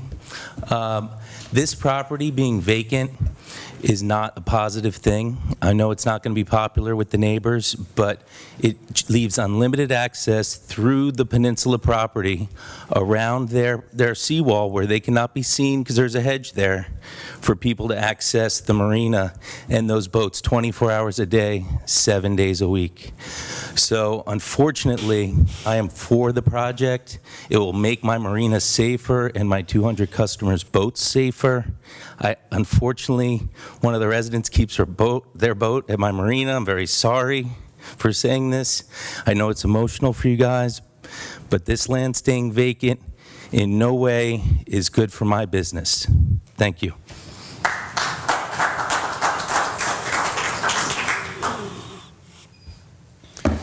Good evening, Commissioners. My name is Brian Smith. My company is Heritage Flooring. I moved my business to Boynton Beach 10 years ago. We employ 90 people and have about 500 subcontractors, and we work for K.F. Homes. They're, in my estimate, one of the finest builders in South Florida. Stringent regard for safety on the job site, and a very high-quality builder. So I benefit greatly from this project moving forward, obviously, but at the same time, I still have to bid for it. I still have to earn it, and then I still have to perform. So we look forward to it passing so we can see this beautiful project come to fruition in the future. Thank you. Thank you.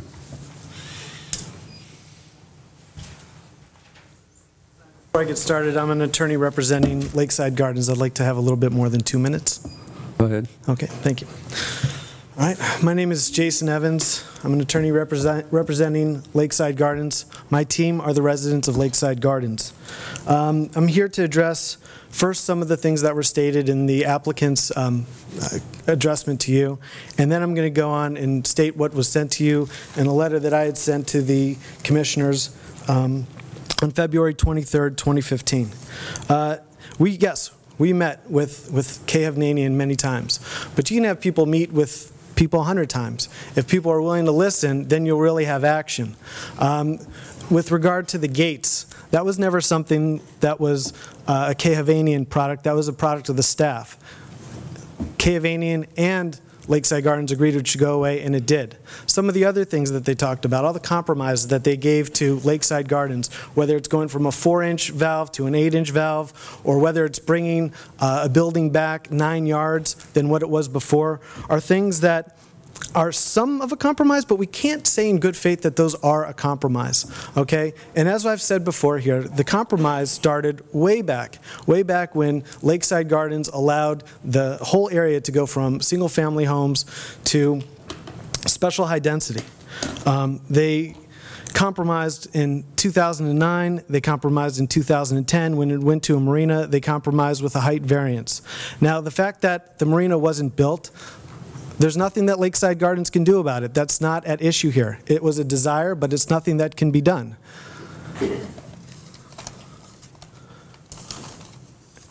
You know, we hear a lot of stuff about Hovnanian building, you know, good buildings. I don't disagree with that. No one here disagrees with that. This is not an issue of whether or not they build a good product. This particular project is not good for the city of Boynton, and I'm going to tell you why. Okay? The issue is it's too much building on too little space. You know, the issue of how many units per acre can they build?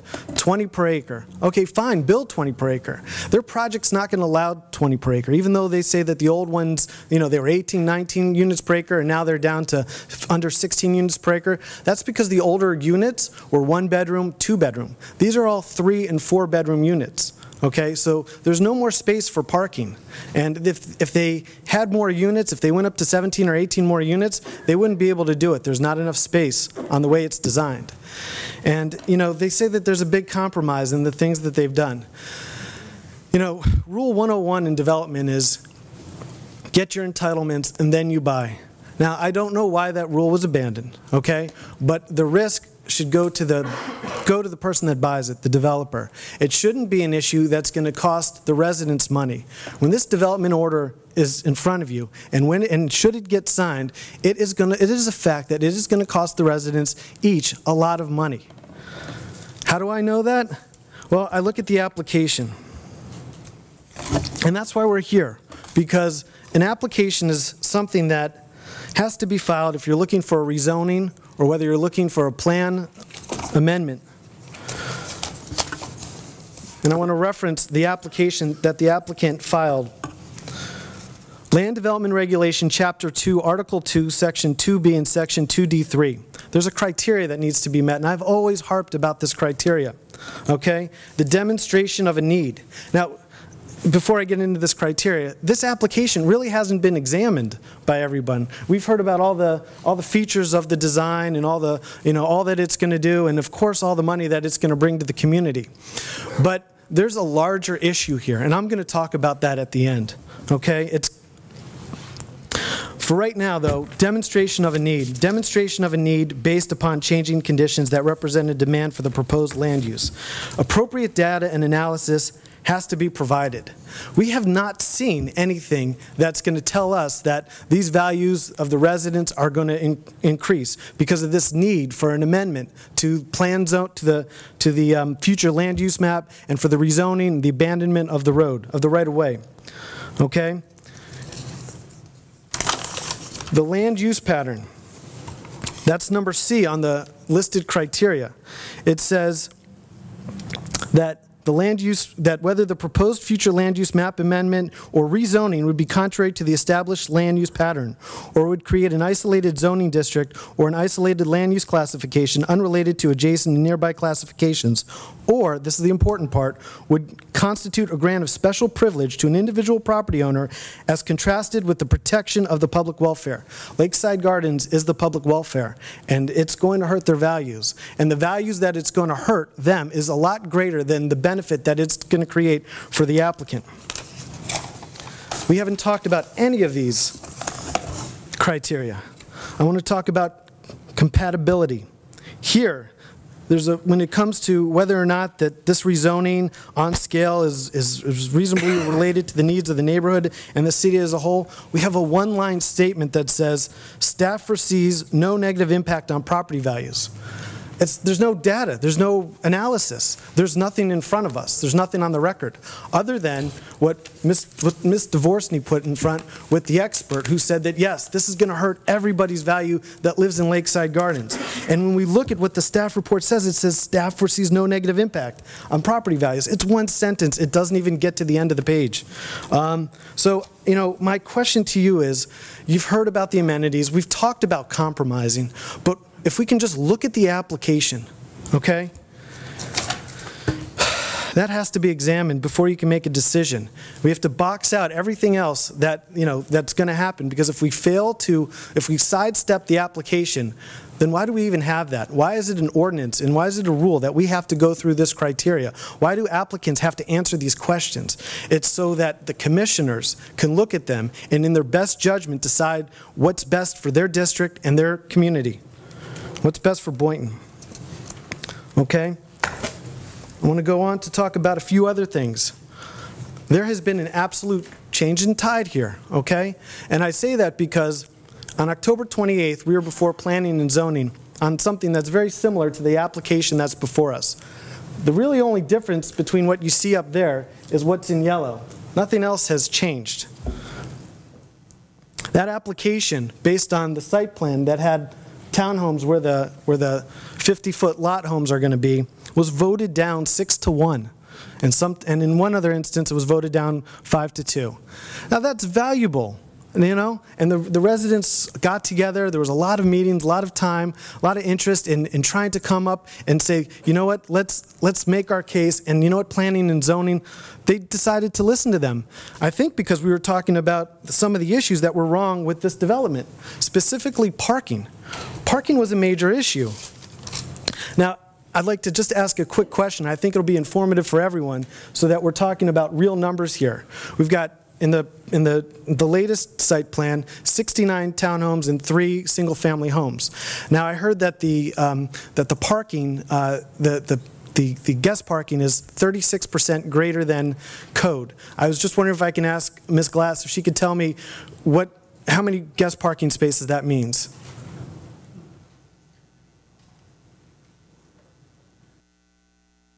I don't know. There's 16 guest spaces, if you... Sorry, I didn't hear you. 16? 16. Okay, 16. and what's the code minimum? 11, okay. So we're talking about 16 guest spaces to service 69 townhomes, and none of them are 2 bedrooms or 1 bedrooms. They're all 3 bedrooms and 4 bedrooms. That's my understanding. Okay, I see Dodie shaking her head. Am I wrong? Are there any 2 bedrooms? Come back to the microphone, please, for the record. Yeah. For the record, there are 2 and 3 bedrooms. There's no 4 bedrooms. Okay, how many 3-bedroom homes are there? I don't know what the breakdown is of the Okay. units yet. All right. Well, there's 3-bedroom homes. My mistake, and I apologize for that. I was under the impression that there were 4-bedroom homes and no 2-bedroom homes. Nevertheless, it's still extremely relevant that there are 3-bedroom homes, the number of which we don't know. Okay? You're going to have people that rent here that have use of a 2nd and even a 3rd bedroom, someone that has a kid, someone that has, we heard that there's going to be 20 or 30 professionals, property managers constantly in the building here. We've got 16 guest spots for 69 people. If you have a party, this is what was raised at planning and zoning because it was that long ago. If you had a Super Bowl party, you've got to call dibs on that, because if you're going to invite more than 7 or 8 people, there's not going to be parking for them. And that was a major issue, and it wasn't addressed in the current site plan here. So I want to know why that issue has been disregarded. All right. And again, on February 3rd, we were in front of the City Commission. And again, the residents showed up. Again, the residents had attended meetings. And they felt that the City Commissioners had their interest in heart. The vote was 3-2. Now we're here because there was a motion raised for reconsideration, the basis of which I'm not sure really what it was, but my understanding is that, okay, listen, you got the application failed at planning and zoning. It failed initially, which in my opinion should have been enough and should have brought it back to planning and zoning. I still would like clarification why that didn't happen, but the fact that it came back for reconsideration, my understanding was that the parties should get together and speak, okay? I have always shown up here, I've always represented myself, who I am, and I was not given an invitation to this meeting, this one meeting that happened between the February 3rd hearing and the February 17th passing of the notice of rehearing. It was told to me about this meeting through one of the residents. Many of the residents also told me that they got word of this either on Friday, Saturday, or Monday, or not even at all. And the meeting was on Monday, and it was poorly attended. And there wasn't much discussion. Again, you can have a meeting, but if people aren't willing to listen, nothing's going to happen. So we attended this meeting, and unfortunately, all of our requests for keeping the road outside and building the homes, that was not part of the discussion. And again, we go back to the fact that K. Havanian is a respectable builder, but in this instance, they bought before they sought entitlements. And now what they're trying to do, without doing the things that the due diligence that's required, they're trying to tell the residents, you're being unreasonable because you're not accepting this plan, and we understand that you've got an expert that tells you that your property values are going to be diminished, but that doesn't carry the day. All right, so what does carry the day? Can you kind of start I'm going to wrap up? this up. This is my conclusion, all right? I'm going to wrap this up. You know, I don't know. Maybe I'm a little bit younger than some of the people here, and maybe I'm a little bit naive on some things, but, you know, I do have ambitions of one day being on the CRA or a commission, because my hometown was very important to me. It was in Miami.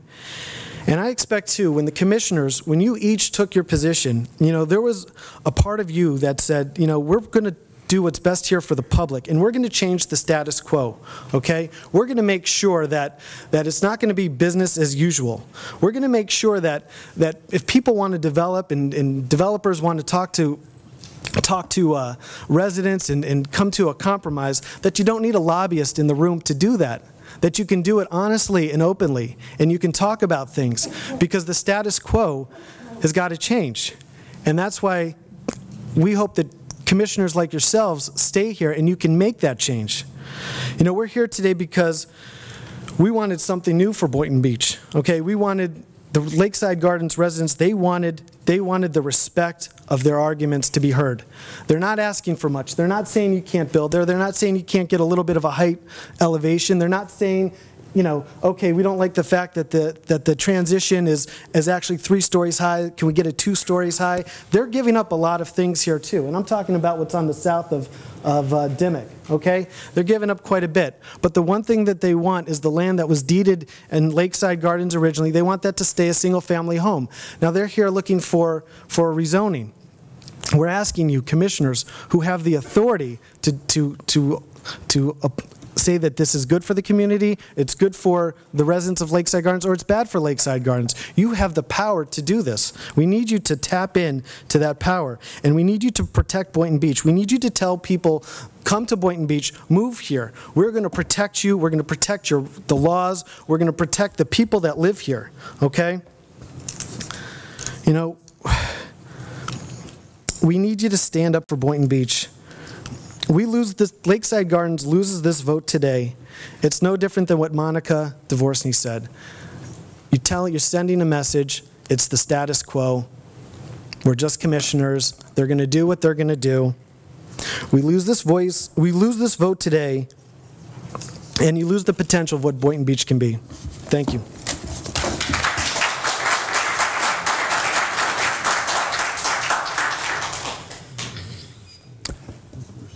Good evening. My name is Jim Goldesich. I'm president of Goldesich and Associates. I'm a consultant for the project, actually, and but I felt it important to make a statement about the environmental conditions on the site and what we were instructed to do to make our design work for the project. We were basically told, go out and do the most environmentally sensitive project you can. Find where the grasses are, which there are a lot of grasses on this property. Avoid impacts to those grasses. I was actually the primary environmental scientist on the previous project, and I permitted that. We had a lot of seagrass impacts on that project. We have no seagrass impacts on this project. We have a lot fewer slips, a lot fewer docks. They're a lot farther out. There's no dredging through seagrasses. My client, unlike most of my clients, they say get the maximum you can for the project. They wanted to do the maximum we could without impacting the grasses, which I find it a very enlightened position from my standpoint. I've done this for more than 30 years. This is one of the best clients I've really worked for from an environmental standpoint. Thank you.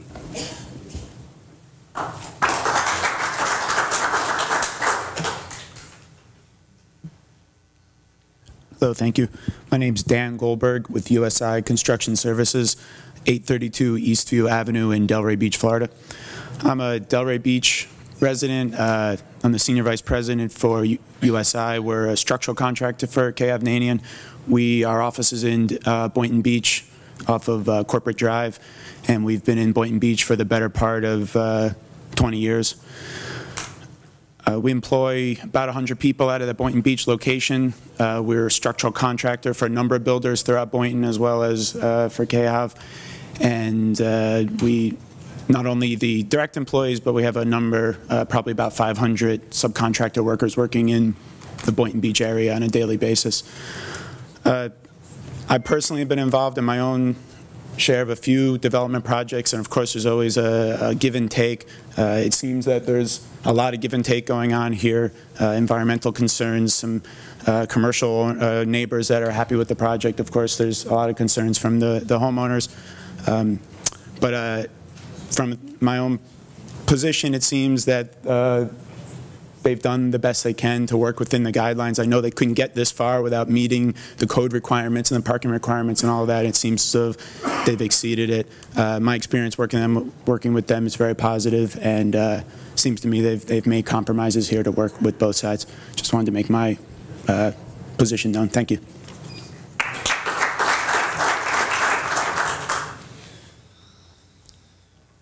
Good evening. My name is Merv McDonald.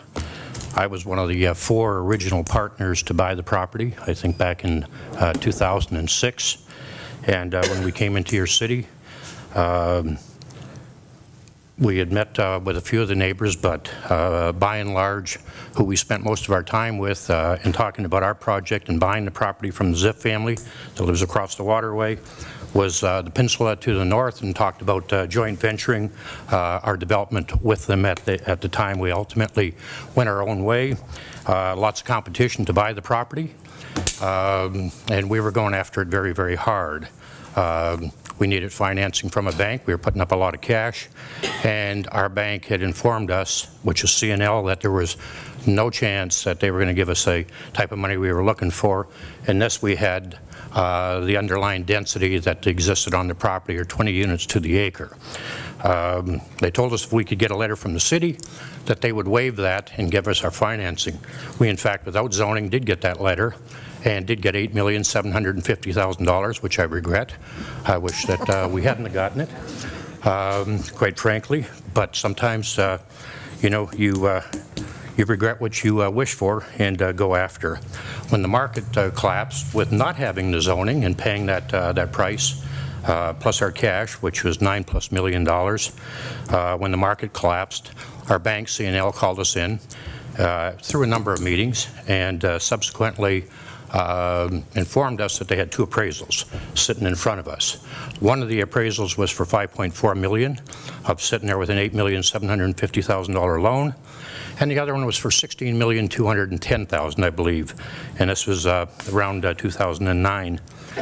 They basically told us that they wanted us to do one of three things: either pay off the loan, which they were going to call, pay down the loan to the appraised value, or go after a marina. We didn't know a lot about marinas. All we knew is that we were going to have to put another $3 million out of our pocket into it, which none of us were prepared to do. And we subsequently, with discussions with our bank, went after a marina. The unknowns to us at the time that CNL, in fact, owned over 26 marinas in the state through their hospitality division. There at no time was there anybody that supported the marina, including staff, quite frankly. Staff was not wholly opposed to it, but requested that it was too tall, too large for the community, and in fact recommended, I believe, 2 stories, which made no economic sense to us. So we proceeded for the next 4 or 5 years to market this property, spend hundreds and hundreds of thousands of dollars, actually into the millions, to get the marina, market it worldwide with Denison and other companies across the United States, spend huge amounts of money out of pocket to hedge funds to bring us equity or debt, zero. Today, in fact, I talked to one of the biggest marina builders in the country, and in fact, we had listed it with Denison 6-9 months ago and got absolutely zero. They operate nationwide and worldwide. And the bank couldn't additional pressure to pay them off and so forth. We subsequently hired ARA to market both multifamily and, again, the marina. In addition, one of the points I'd like to make was I separately had the lots of Bob Buchenberger, where the yellow was there for sale for Bob, who lives out of Colorado. That was for over 2 years. We had absolutely zero offers. Every time we'd meet with people on the property, what's going on the vacant lot? Believe me, I wanted to tell them that we were doing townhomes on the lot and residential. When I told them that we were building a 70, that's what was approved, zero. Nobody wanted it because of the devaluation of their lots. You know what I would, you know, I'm sympathetic. I live in a historic district to the residents, but be careful what you wish for.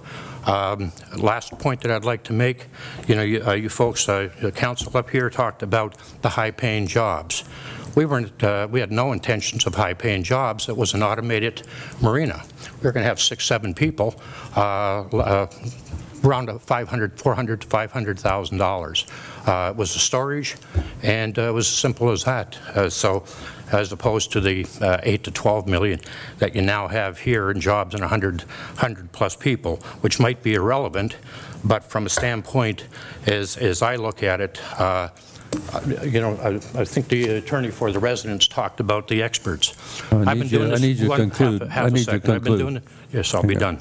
I've been doing this for 40 years, done over $2.5 billion worth of real estate down here, and that either makes me either old or an expert. And putting a marina on this property, quite frankly, absolutely, in my opinion, devalues the property. It does not add to their value at all. And if it added, we'd have 3 houses built there because we had it there for 2 years. I thank you for your time.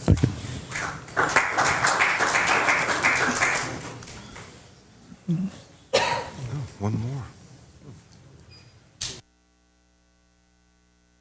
Good evening. My name is Ken DePue. I work for Ridgeway Plumbing, located here in Boynton Beach, 640 East Industrial Avenue. They've been in business here in this city since 1956. I've been employed there for 30 years. We work for K. Hovnanian. We also work for a lot of other national and local builders. Have done a lot of work in Boynton Beach and the surrounding communities. And we see this as an opportunity to get the economic downturn turned around and back in the right direction.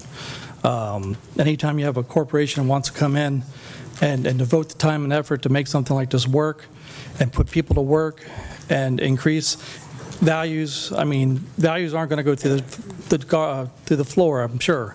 It's just going to make the whole city a better place. So, you know, we hope these things go everybody's way, and thank you for my time. Thank you. Yes, sir. Mayor Robert L. Moore, and I'm with Jason Evans, and I'm a consultant for the residents. And I wanted to just make one, I'm a planning director, former with the city, town of Palm Beach. I just wanted to make 2 observations. This was a very good presentation you heard tonight. That's number 1. And number 2 is the concern the Lakeside residents have is the subdivision stay in place. And Mr. Perry gave you good reasons why it shouldn't stay in place, and I listened to those, and those are valid reasons, and so are the residents. If you could see your way clear to keep the single-family residences part of the subdivision, that would be something for your residents in the Lakeside subdivision. That's my only comments, and I think you've got a good builder. I think you've got a good developer. I think you've got a good planner, and I think everything that you've heard tonight here is very valid, except I do question the number of bedrooms in those units, but that's that's not for discussion now. But if that would be the only thing, I would ask you to consider further. Thank you. Okay. Before I come back to the commission, thank you. Before I come back to oh, do you have something? One more? Okay, one more person here. And very quickly, my name is Denise Soup. I live on Diane Drive, and I'm listening to residents, as you all are, and as you did listen to me when I had my concern. I think that the avenue for compromise and listening is very key here. And if you only need to listen to the request of lowering the height and putting yourselves in the place of the residents who have to look up to those buildings and other small factors like the roadways, there is lots of room for compromise, and that I applaud. Thank you. I think Mr. Perry, you said you want to respond to things. You have a couple of minutes to do that.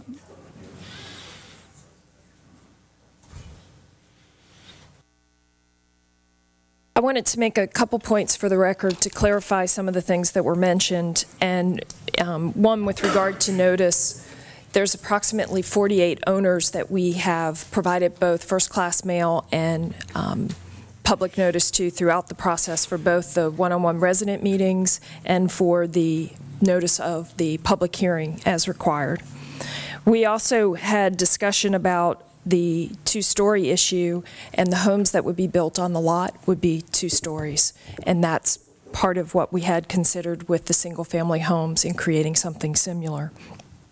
There was also reference about the roadway, and it was referenced that when that road was originally dedicated, it was for the use of the subdivision as platted. It would no longer be platted in that way. Originally, there were a multitude of lots that were within that subdivision, the parcel would change, and consistent with the rest of the regulation that was referenced, the land use pattern and the consistency with the land use pattern was noted for the record. There was conversation about the 4 bedrooms, and at one time we did have a 4-bedroom option. We were actually looking at more 4-story units here, and that is no longer on the table. As procedurally as it goes with the city, we have the approval with conditions, and one of our conditions would be that our plans are updated accordingly. There was also some conversations with regard to the demonstration of need and what was being cross-referenced in the staff report, and there were also regulations that were referenced for the IPUD. The IPUD permits a height of 45 feet. We are within that provision. The IPUD has provisions to allow for design considerations, which we do have some design considerations here. We also have a multitude of things that we're doing as public benefit with regard to this project, and all of that is taken in its entirety. And when we came in and looked at this site from the very beginning, we did do due diligence, and consistent with the CRA direction and the comp plan, there is a demonstration of need that's already created in your own strategies with those documents to have more high-end residential in this community is in support of all of that. Additionally, there were comments that were made related to the parking, which we have addressed. We exceed the code requirements. It's a standard that's provided in other communities that we are consistent with. I think that we have tried very hard to compromise and address this, and that the issue is larger than just what we do to the adjacent community, but it is that larger window and how we address the rest of the community here in Boynton with the project that's being proposed that is consistent with the existing strategies. I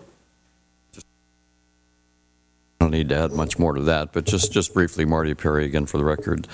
I want to thank Monica Dvorsky. It's the first time I've ever been accused of bullying.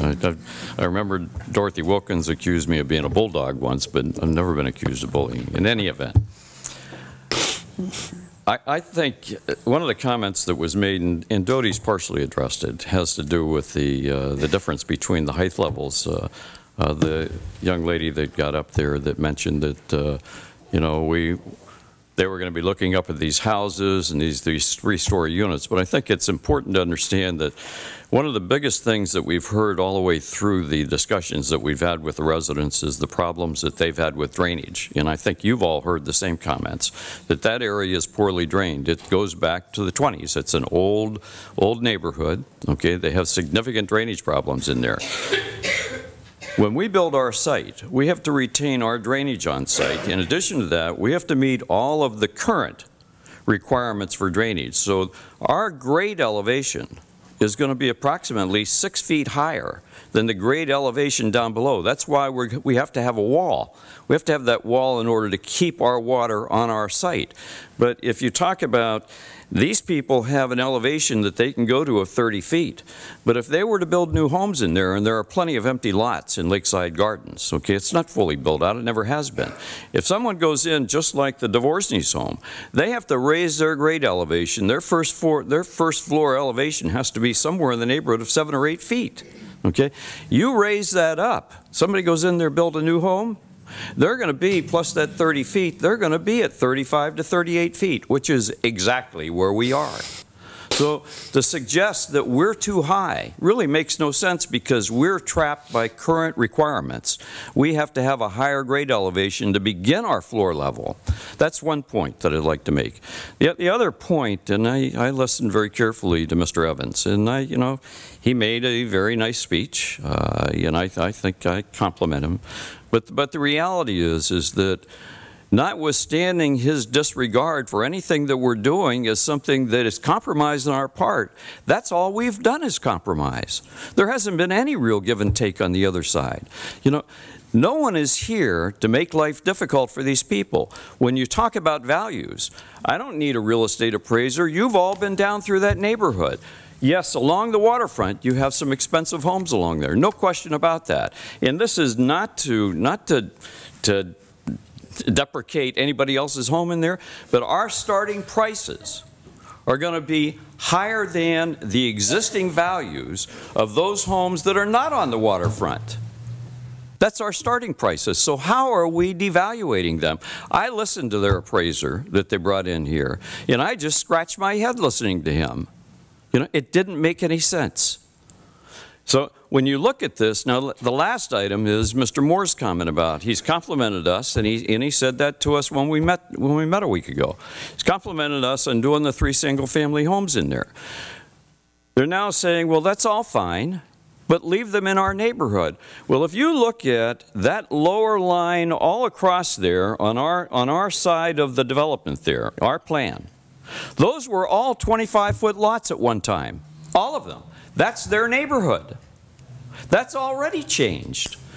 What's happened here is since 2006, there was an approval that allowed 20 units per acre on this site. We're asking for a little more than 14 units per acre. Subsequent to that, there was approval for a 67-foot warehouse for boats on there. You know, we're giving significant buffering more than they had there, and all we're saying is, let's observe good planning, keep those 3 lots, which we've agreed we'll build single-family homes on them. We'll limit them to 2 stories. And if you want, if there's concern, as suggested by Monica Dvorsny, that, well, once you give them the plan, they can always put townhouses on there. You put a condition on there. We can't change those 3 single-family lots unless we come back to you in another public hearing in front of God and everybody and say, well, this isn't going to work. We don't want to build these single-family homes. We want to do townhomes. You have to decide that again. We can't do that automatically. I have really nothing further to say. I really, again, respectfully request your favorable consideration. Thank you. Okay, we're going to come back to the board. I'm going to jump right in because I'm going to tell you that I've listened now on several meetings to the residents, to the developer, and tried to take all this in. And I've driven over there several times in the area and checked it out. And a couple of things that I want to say. First of all, right on the top of my head, I'll tell you that this project conforms to our comp plan, conforms to the CRA plan. It's what the CRA plan calls for all along Federal Highway there. It complies to all our code requirements in the city. Everything is in code. When we talk about things that have been done, the drainage, and of course the outfall is going to help the neighborhood there. The hydrant is going to help. The FPL lines being buried is going to help. We eliminated the gates. That was kind of, everybody agreed to that. Landscaping is going to be lot more than is required. They didn't want a sidewalk on Demwick, so they're eliminating the sidewalk. The parking has been addressed. The density has been addressed. Eliminating vehicular traffic has been addressed. The big thing, the biggest thing, the last couple times you read them here, the biggest thing you wrote was the single-family homes. Why are they going to put, those are supposed to be single-family homes. You drove that home and drove that home. Now there's single-family homes there. You got what you asked for. You were driven that, it was hard, you fought hard for it, and you got it. And of course, to abandon the road, of course, because that road should service those 3 homes there, wherever goes in there. It's the only reason for them. They have no reason for anybody else to drive in there because, you know, somebody said, well, that's part of our neighborhood. Well, let me tell you what. Those lots were sold. It's not part of your neighborhood anymore. When those lots were sold, whoever bought them owns that. It's not your neighborhood, and there's such a thing called property rights. Whoever owns it has the right to build on that as long as they meet the city's requirements. So it's not, it may be abutting your neighborhood, but it's not, you don't own that anymore, and you really don't have any reason to drive up that extension, a piece of little street there. They're going to be coming in from Federal, and they'll be going into those single-family homes. It's basically a gated community. And as far as hurting your values, as was just stressed a minute ago, I was going to bring it up, but you're right. The houses along the water are valuable houses. The houses inside, I can tell you probably, if you go ahead and check, you can check it out, but probably most of them are, maybe the highest other than that, maybe $200,000. There's a house in there I know is about valued at $68,000. So that they're starting over there, this development starting at 300,000 and going up. So I don't see how that's hurting the values at all. So that I can't buy that argument. The setbacks, they brought up setbacks. That would have to be up to staff to make sure that they required setbacks are met. They can't just disregard them.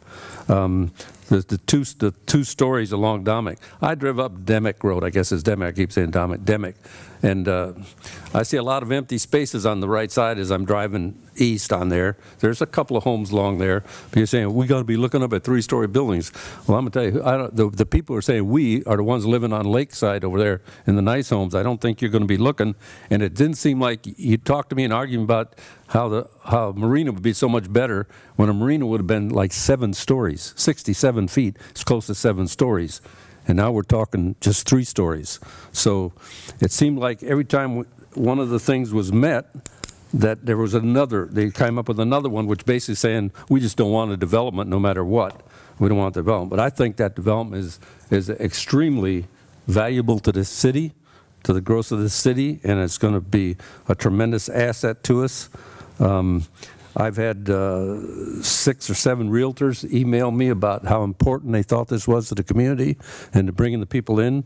We talked about the job creation here. It's immense to the city. And having looked in, I know there's going to be some residents, no matter what we do, you're going to be disappointed because you don't want it. You don't want this development at all. And so, but I think this is a great project for the city. And I think they've gone a long ways to make it right, and I'm going to be supporting it. Mayor? Go ahead. I will concur. The mayor did a very, very good job. He just dotted the I, crossed the T, went over every point that I believe can be brought up as far as what could and should and would like to be done. As I said before, I guess I'm going to be attacked, but there's a point of being just, how should I say it, out of order. The point is, there's a point where everyone has to compromise, and the compromise has been made. The stalling of this project is ludicrous. As the mayor said, and as the developer said, the value will only increase. And I think the only thing to say in summation is let it be. Let's see the values go up. Let's see everyone happy, and it's a big positive for the city of Boynton Beach, this upgrade, high-grade level of development. And I concur that my vote will be yes for this development. McCray, Chris McCray. Thank you, Mr. Mayor. First of all, I'd like to say, thanks for everybody speaking. I heard everything. It's kind of funny to me that on this side, everybody spoke was more or less like developers or people that was positive for, was, people that, has a right to have jobs, et cetera. That's one thing I listened to. Another thing that concerned me more or less about this group over here is that the lobbyist for the city of Boynton, one of them, he's on this team, and that's bothered me as well. Also, another thing that was brought up said that they sent out many letters, 48 letters, or however many she said she sent out, but did the city receive any, I need something like for documentation, did the city receive any? I'm just saying, you could tell me anything. I don't remember seeing anything. When I sat up here, I knew it wasn't going to be easy. I don't represent developers. I represent the citizens. My vote is going to be for the citizens. Fitzpatrick? At the beginning, there was a motion on the table, and I said I needed some more information. So my question is, is there a specific list of outstanding issues to be discussed in the next 2 weeks from the residents?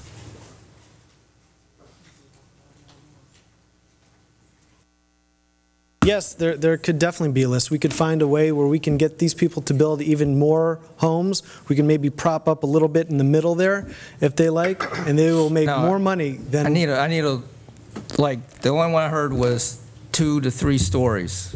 If they, listen, the citizens of Lakeside Gardens, have only been trying to fight for for that road and to maintain the integrity of that street with single-family homes and their own values. I know there's some debate as to whether or not that's legitimate or not, but that goes both ways, and that needs to be examined a little bit further. I don't think we have all of the evidence in front of us, and I'd like to at least permit us to have all of that evidence. You're talking about rezoning the R1A to... That's right.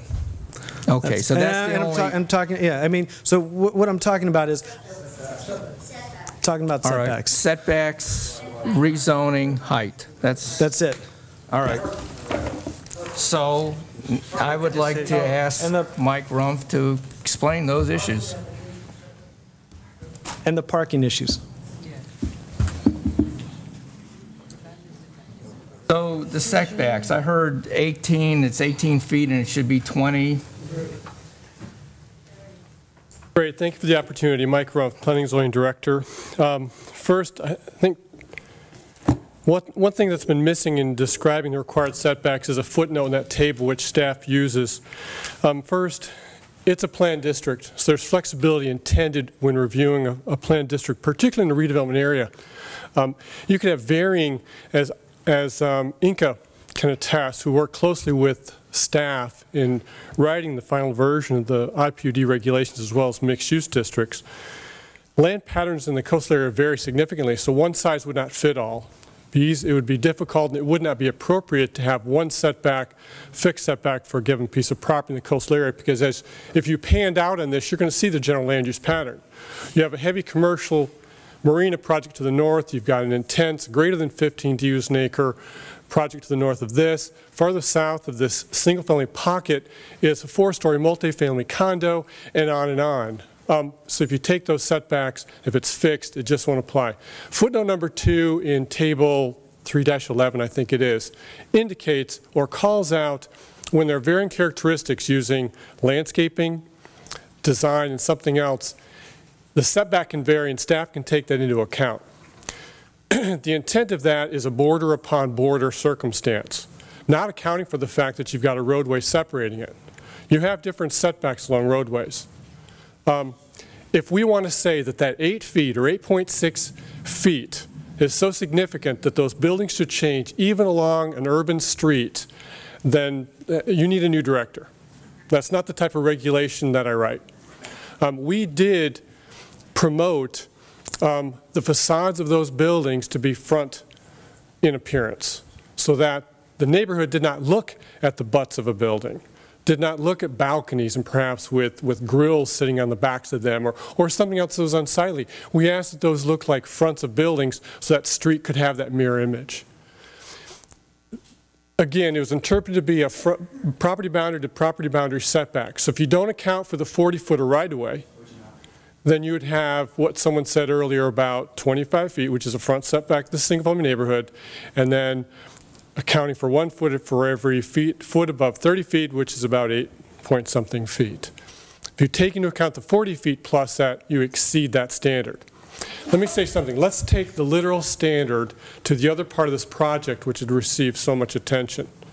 The minimum, and we have pushed, and staff, as the applicant can attest, staff has continued to push for greater and greater setbacks in that vicinity where there is closer impact between the two project boundaries. If you take the literal, you could have 7.5 feet, because that's what the side setback is in Lakeside Gardens, and then jack that up a little bit depending upon what the ultimate height is, and they were even bringing that story down. It would be very comparable. So did we support that townhome building being 7.5 feet from the property boundary? That table would have allowed that, and no one has indicated that here tonight. They've only used it in the favor on the remainder of the project where they felt as if it was most in violation of our code. It is not. Okay, this 2 stories versus 3 stories along Dimmick Road is... The question is? Why can they have 3 stories? Why can they? Yeah. I mean, you know, they're saying... They could have 4 stories. Okay, they could have 4 stories. All right. Platted in perpetuity or whatever. Is there anything to that? I might have one more, so I'm asking you, though. I would assume that's a lawyer-type question. One more time, sir. The platted in perpetuity, you know, like Those rights with respect to the platting of roadways expired. They do not revert to anybody other than as has been explained. They revert to the adjacent property owners from the center of the road outward. So if the same property owner owns both sides, they merge together. Okay. Mr. Rumpf, as stated, if we put it in as a condition of approval, even now if the zoning changes, that they still have to stay 3 single-family homes unless we change it later on.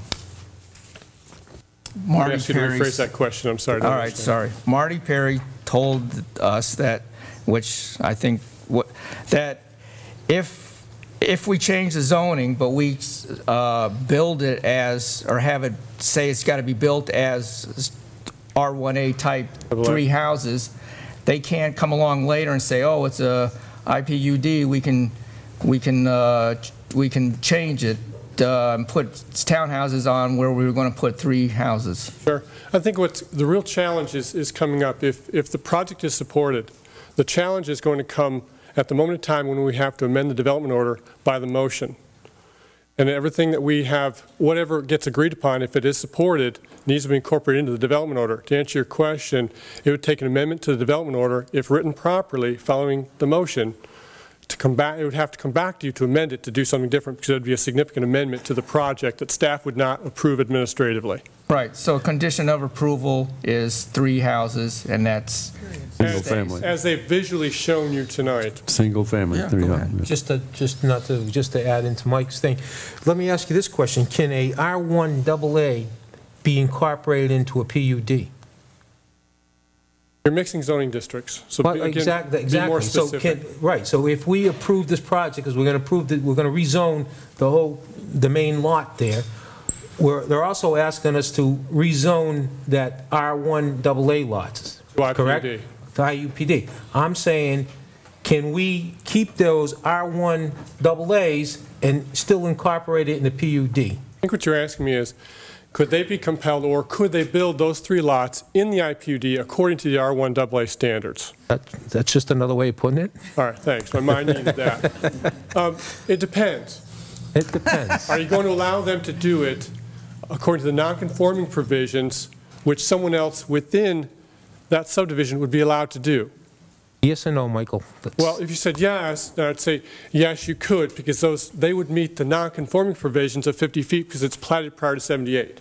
If you say no, then they would have to meet the current standards, the standard lot width of 60 feet. They would not be able to build the 3 lots in the PUD. Let me also say, both are allowed within the IPUD. Single family, unrestricted on lot size, as well as the townhomes. So R1AA is allowed to be incorporated into a PUD?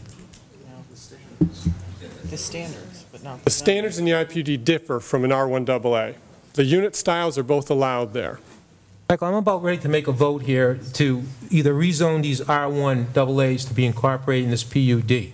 I want to make sure that this gives us, or the neighborhood, a guarantee that these single-family homes will conform to single-family homes according to lot and lot sizes. Now, I don't want to vote on something for a zoning change and find out that, hey, listen, it doesn't apply here. I want reassurance that if I vote for a zoning change, that I'm voting. I understand, and I think one of the I think really we could form that as a question to the applicant, if they will agree as a condition of approval that those homes will be built as homes would otherwise be built in an R1AA or to those standards. That's my question. We have agreed to that. We have also addressed that with staff, and we understand that post-approval, which again we still have second reading to come back for, that we would submit plans accordingly that would identify all of that. So let me give you a little stronger thing. We will be willing to record a deed restriction on those 3 lots that says they can only be built as single-family homes, as shown, and the only person who can change that is the City Commission. The only way that deed restriction could be released is if you agreed to release it. Very good. Okay, just one. Vice Mayor, so let me just indicate that's been characterized as giving you something more than a condition of approval, and that is in fact something more than a condition of approval. Just to be clear, if you have three houses on there, that is a former R1A designation of 50 feet lots and not the current 60 or 75 foot lot, correct? I think I missed the beginning of your question. I'm sorry. I'm saying they were saying we're going to build it to R1A, but that would be actually building to an R1A of a few years ago, not the current R1A, correct? Talking a difference of 50 versus 60 feet is the minimums. Right. 70. The same as the people outside have 50 feet. Right. So it's not actually today's R1A. It would be. Just wanted to clarify that. I don't have any other questions, but well, I'd just like to state that this current setup here is. When I met with Tony Morrow on Friday, I thought that was a good one, and after he talked to me, I thought it wasn't. But then, over the weekend and over today, I came back to my original estimate that the having the road shut off there is the best compromise, because I didn't like the idea of having to have, you would have that road, but to swing around you would also need to have a second road, and just seemed to me a waste of space. And I believe that people that if they own property on Demick Road, then they should have access to Demick Road. I mean, that's part of the rights of the ownership, is that if there's a public road there, you get access. So by not, the applicants, by saying we're not going to have any outlet to Demick Road, I think they're giving up a significant something of value, and so I don't have a problem with them only having for emergency exit and incorporating the 3 into the project. Vice Mayor? Thank you, Mr. Mayor. Michael, just to clarify this a little bit. So setbacks, although we have rules of setbacks, each project you take on an individual basis. Is that how I heard that? Yes, it can be, the review can be a factor with the adjoining And we get uses. around that with the footnotes according to how we have to play it out. So nothing's etched in stone as far as setbacks. Not in certain zoning Not in certain zoning districts. Okay, now that leads me to the next question. Because in the Boynton Beach Comprehensive Plan, and I read the fine print sometimes, the policy 1.12.2, and it says this, I'll just read it verbatim. It says, the city shall continue to maintain and improve the character of existing single-family and lower-density neighborhoods by preventing conversion to high densities. Now, can you just allude on that, just a little bit, touch on that? Why would that policy be in here and we're having this discussion Sure. today? Keep in mind something. I try. I mean, if we are going to base our decision on that little square that is being brought into the project to square off the boundary which they've purchased, that's really what we're talking about. Earlier we were asked, in fact, staff, quite frankly, I feel accused of not doing our job and properly reviewing the criteria that's in the code book. For land use plan amendments, the greater part of this project, a good percentage of the project, is already with the zoning and with the land use that it needs for the project. We are applying significant criteria written to evaluate significantly larger projects, potentially having great impacts upon adjoining properties, benefit, positive and negative. And we are applying that to that little square piece right there. And as Mr. Evans read earlier, impacts the neighborhood as a city as a whole.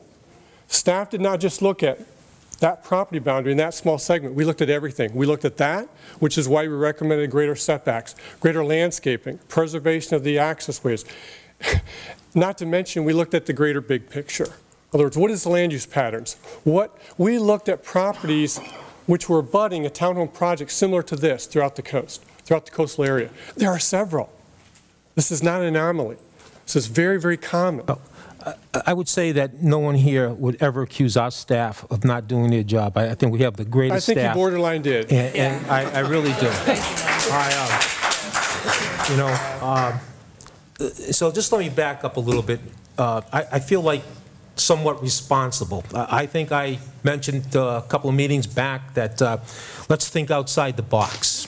Let's a marina. I was up here, I'm kind of new, still naive. Let's build a marina. Well, I was educated on why a marina is never going to go in there. There's a whole host of reasons, from the financial end of it, as the gentleman stated, to environmental. A marina is never going to happen there. So that's one of the reasons why I said we have a great developer here. Let's open up the discussion for reconsideration. And I've heard the people who are going to be most affected by this project. I've heard your stories. I've heard them, and I take it. And for one, I'm a guy who likes to protect established neighborhoods. I like to keep the quality of life and fabrics of neighborhoods intact. I'm not one to say that I am pro-development, but I'm for smart development. And I think, you know, I wouldn't go as far to say is that this developer bent over backwards. I think he did some educated givebacks, some compromise, and that's what this is all about.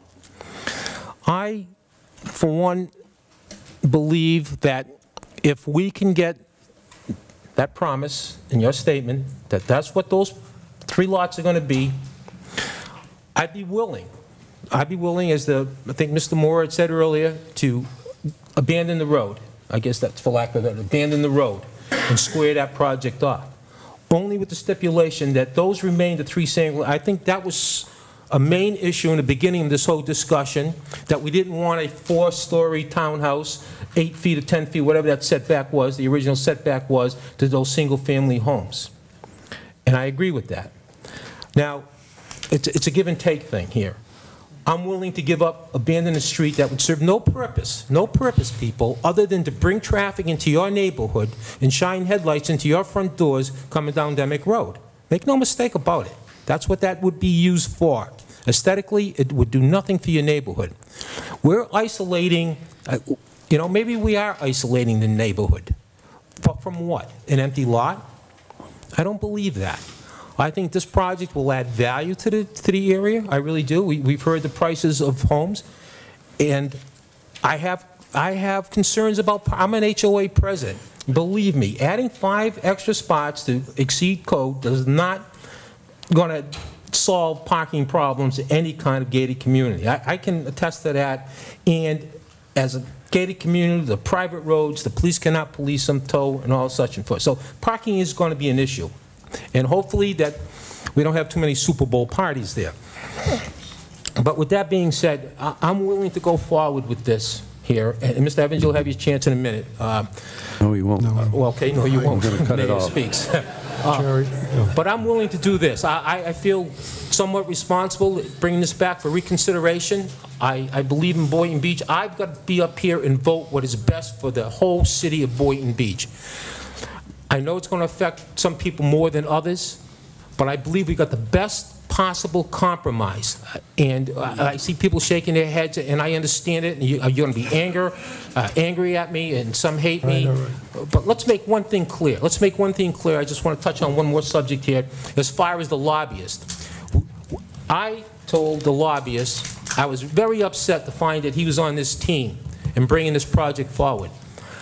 Ever since that that meeting I had with him, I haven't seen hide to hear him. I don't even know where he is. He's in the so the lobbyist played no part in this.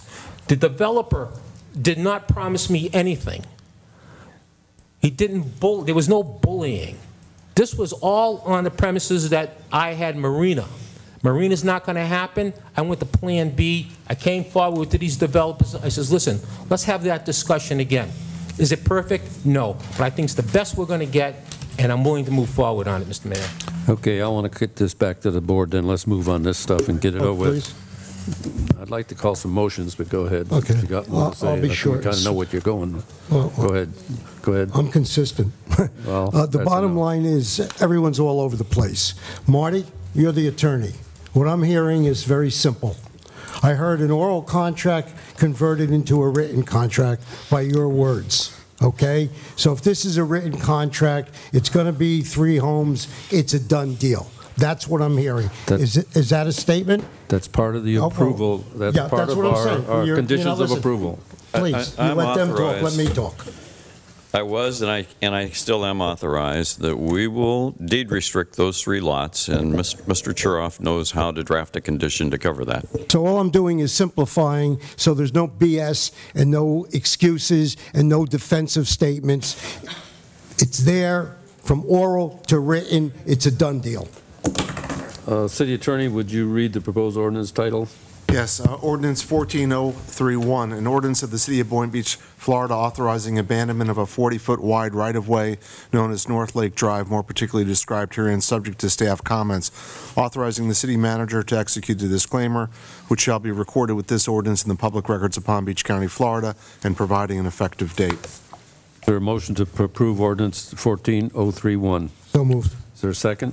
Second. I have a motion and a second. Please call the roll. Mayor Taylor. Aye. Vice Mayor Casello. Aye. Commissioner Merker. Yes. Commissioner McCray. Nay. Commissioner Fitzpatrick. Yes. The vote is 4-1.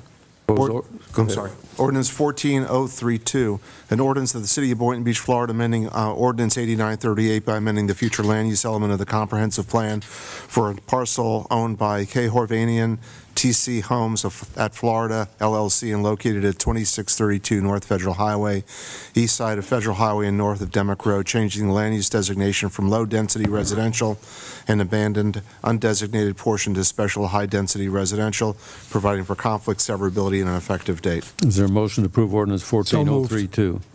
Is there a second? Second, with the stipulations that were stated earlier, Mr. Mayor? Right. Yes. Second. Please call the roll. Yes. Yes. McCray. Nay. Commissioner Fitzpatrick. Yes. Mayor Taylor. Yes. Vote is 4-1. Ordinance 14033, an ordinance of the City of Boynton Beach, Florida, regarding the application of Doty Buckmaster Glass, amending the official zoning map to rezone a parcel of land located at 2632 North Federal Highway, east of Federal Highway and north of Demick Road, as more fully described herein, from single-family residential district and abandoned undesignated portion to unfilled plan unit development, with master plan for 80 multifamily units, providing for conflict severability and an effective date. Is there a motion to approve ordinance 14033? Is there a second? Second. Please call the roll. Commissioner Merker. Yes. Commissioner McCray. Nay. Commissioner Fitzpatrick. Yes. Mayor Taylor. Yes. Vice Mayor Casello. Yes. The vote is 4-1. Ordinance 14034, an ordinance of the City of Boynton Beach, Florida, regarding the application of Doty Buckmaster Glass, amending the official zoning map to rezone a parcel of land located at 2632 North Federal Highway, east of Federal Highway and north of Demick Road, as more fully described herein, from infill plan unit development with master plan for a marina use to infill plan unit development with a master plan for 80 multifamily units, providing for conflict, severability, and an effective date. Is there a motion to approve ordinance 14034? So moved. Is there a second? Second. I have a Go ahead. discussion. It says 80 units, so I thought we were down to 72. We are, and the body of the ordinance will reflect that on second reading. Okay. Roll call. Please call the roll. McCray. Nay. Commissioner Fitzpatrick. Yes. Mayor Taylor. Yes. Vice Mayor Casello. Yes. Commissioner Merker. Yes. The vote is 4-1. Item C, Attorney, that was a separate item. C, approve a new master plan site, and we have to change the 83 simple to 69. Yes, sir. You want to read that for me so we get it right? Approval of a new master plan, site plan to allow construction of 72, are we going to read that now? 72 fee simple townhome units, Casa Del Mar on the intercoastal IPUD at a density of 16.65 units per acre. Excuse me, 69. 69 townhome units and 3 residential homes. units. Right, 69.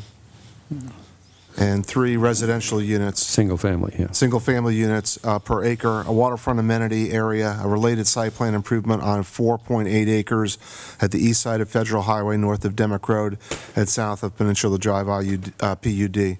Agent Doty Buckmaster Glass.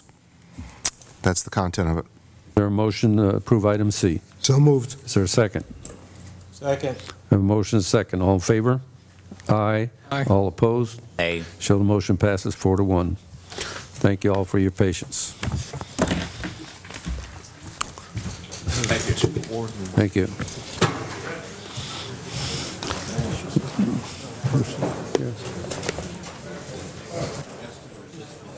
Oh. So 33 and 34. 33. I knew where you were going, so I just wanted to do as soon as we could vote. You know, Make a note on it. I knew where you were already. I'm going to do this. This is not to get it voted. Okay. How long we been? 9:30, yeah. Change. I wasn't jumping on you, I was trying to cut it. Number. If you could leave as quickly and quietly as possible, I'd appreciate it so we continue the meeting. Okay.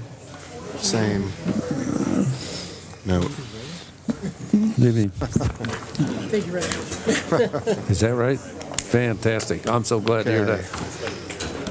I know, I'm so glad to hear that. Thank you. That's super. 30 votes. Okay, I guess we can go ahead. It's quiet enough. We can go ahead and continue the meeting. That takes us to unfinished business, item A.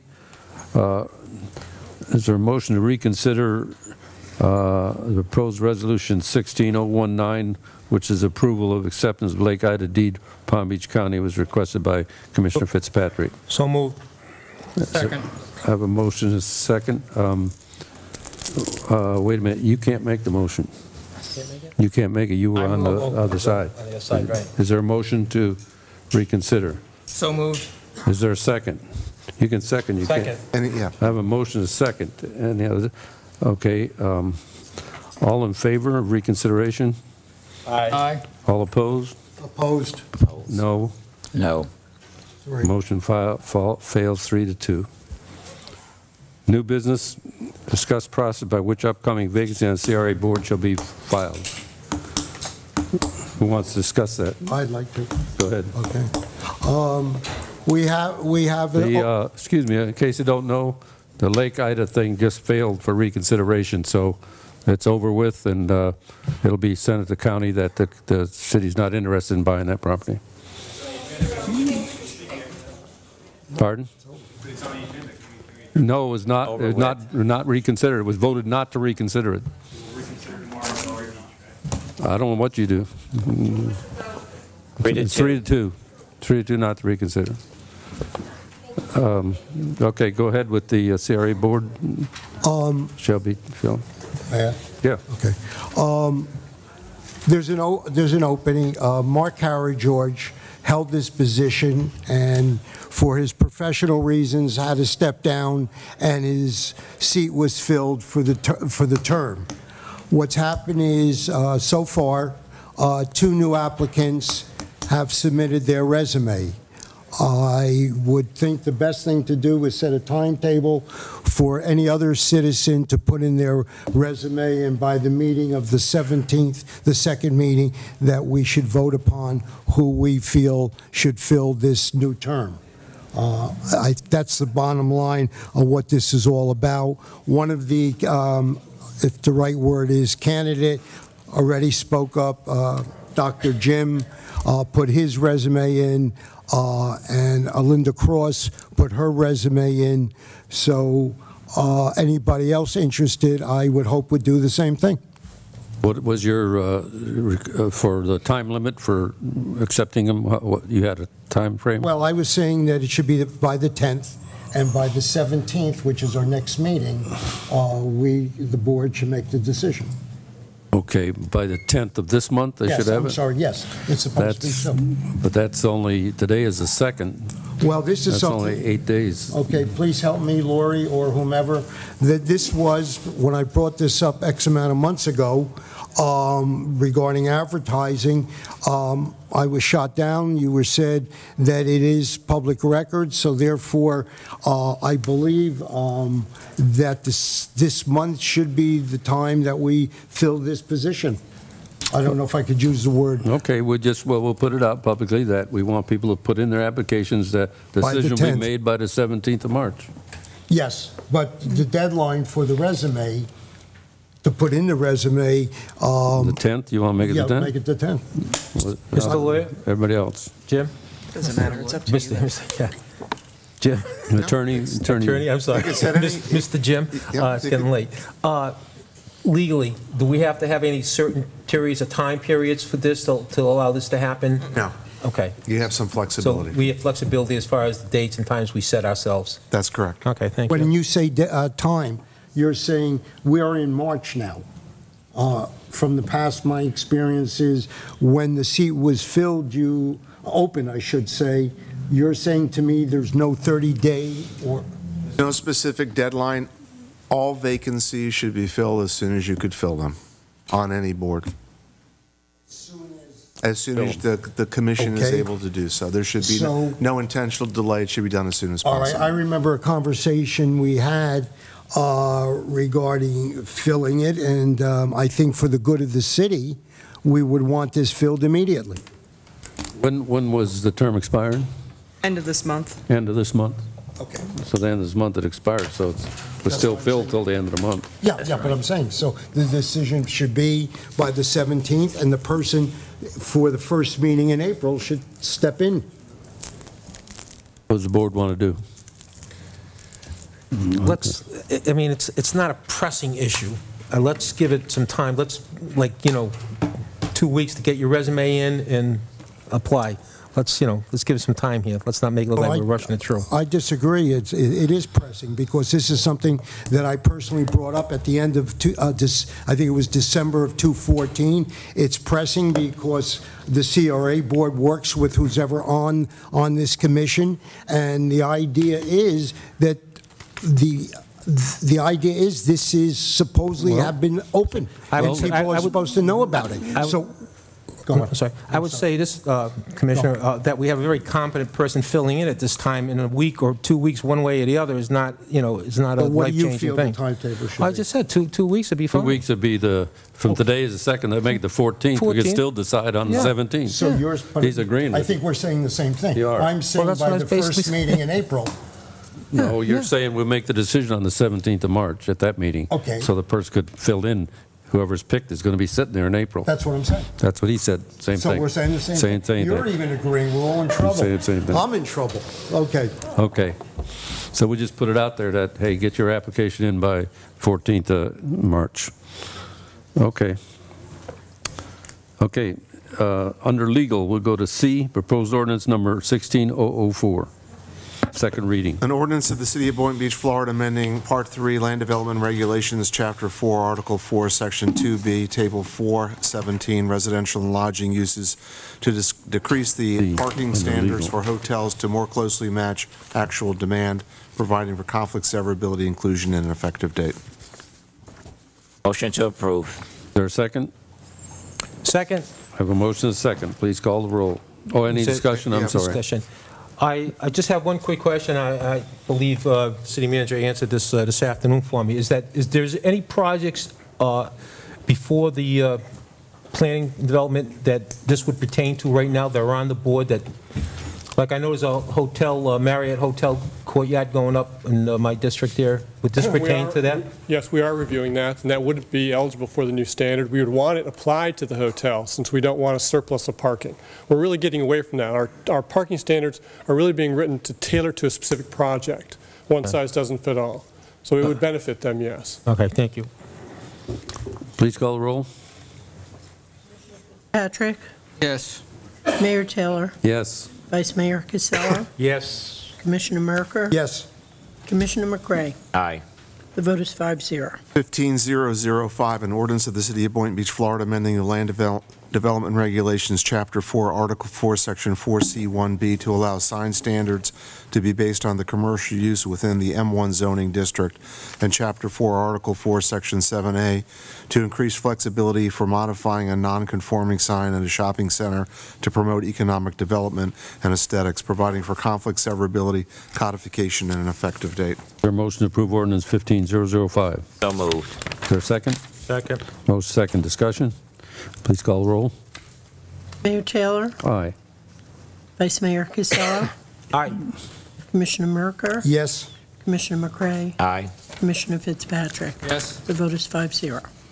Ordinance 15006, an ordinance of the City of Boynton Beach, Florida, amending the Land Development Regulations, Chapter 1, Article 2, Definitions, Chapter 3, Article 3, Section 1, Overview, Chapter 3, Article 3, Section 5, Chapter 3, Article 3, Section 5, Chapter 5, Article 3, Section 8, Overlay Zones, and Chapter 4, Article 3, Section 6, to support the continued implementation of the Downtown Transit oriented development overlay standards, including provisions for a 25% density bonus for selected future land use classifications, providing for conflict severability, codification, and an effective date. Ordinance 15006, is there a motion? So moved. Second. A motion is second. Discussion? Yes, I have one. There's a, as far as evacuation, and I know the city, this is a county thing, that when we do these high densities in these high hazard area, I know we haven't had a hurricane in many years. Do we have a plan on record that says, look, we conform to evacuation times and routes? Is that something we have on record that says that?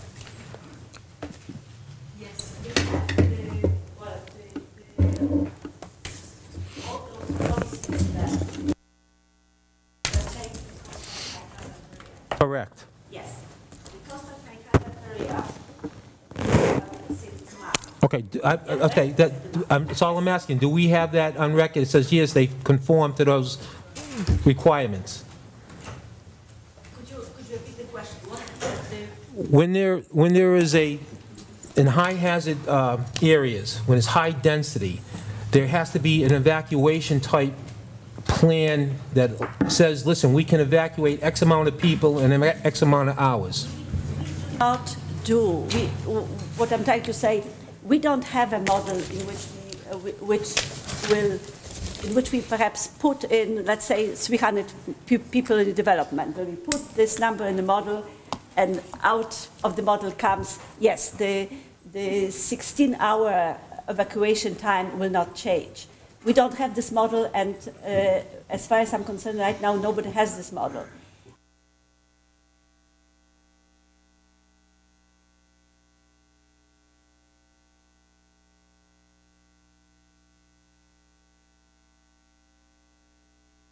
Out of the hurricane evacuation area, 16 hours. Hurricane evacuation area is more or less along the east side of US 1. So this is the hurricane evacuation area. We're giving people 16 hours to go to shelters. We have one city shelter and one shelter that is exactly out of the city, which basically can shelter about 7. Bake and shake, they stay open all night. Yeah, that's good. Milkshakes, if you like milkshakes and hamburgers.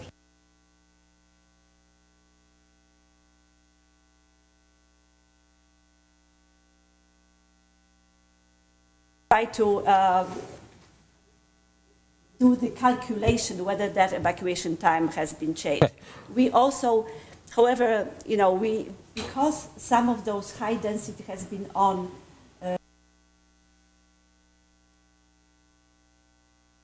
the analysis of the state.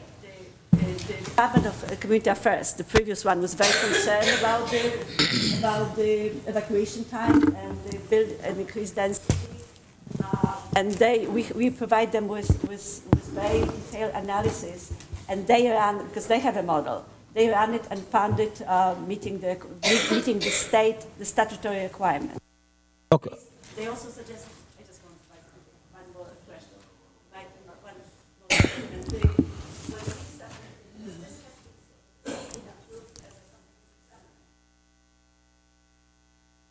Department of Transportation, much to my surprise, didn't make any comments of it, but the Department of Economic Opportunity said that should we want to reinforce any possible mitigation, we can do one of the two things.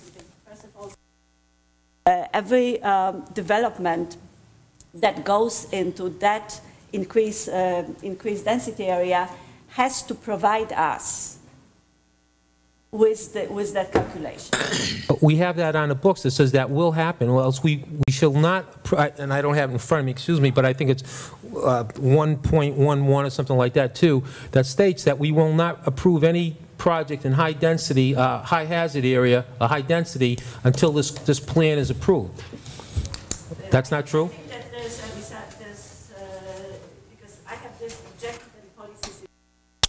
Okay, this is the bottom line of my question is that, God forbid, we have a disaster of some sort. Are we covered that says, listen, we're all covered, we have an evacuation plan, we fall within the county's time limits? Okay, that's my question. You're saying yes? Thank you. Good, thank you. Thank you.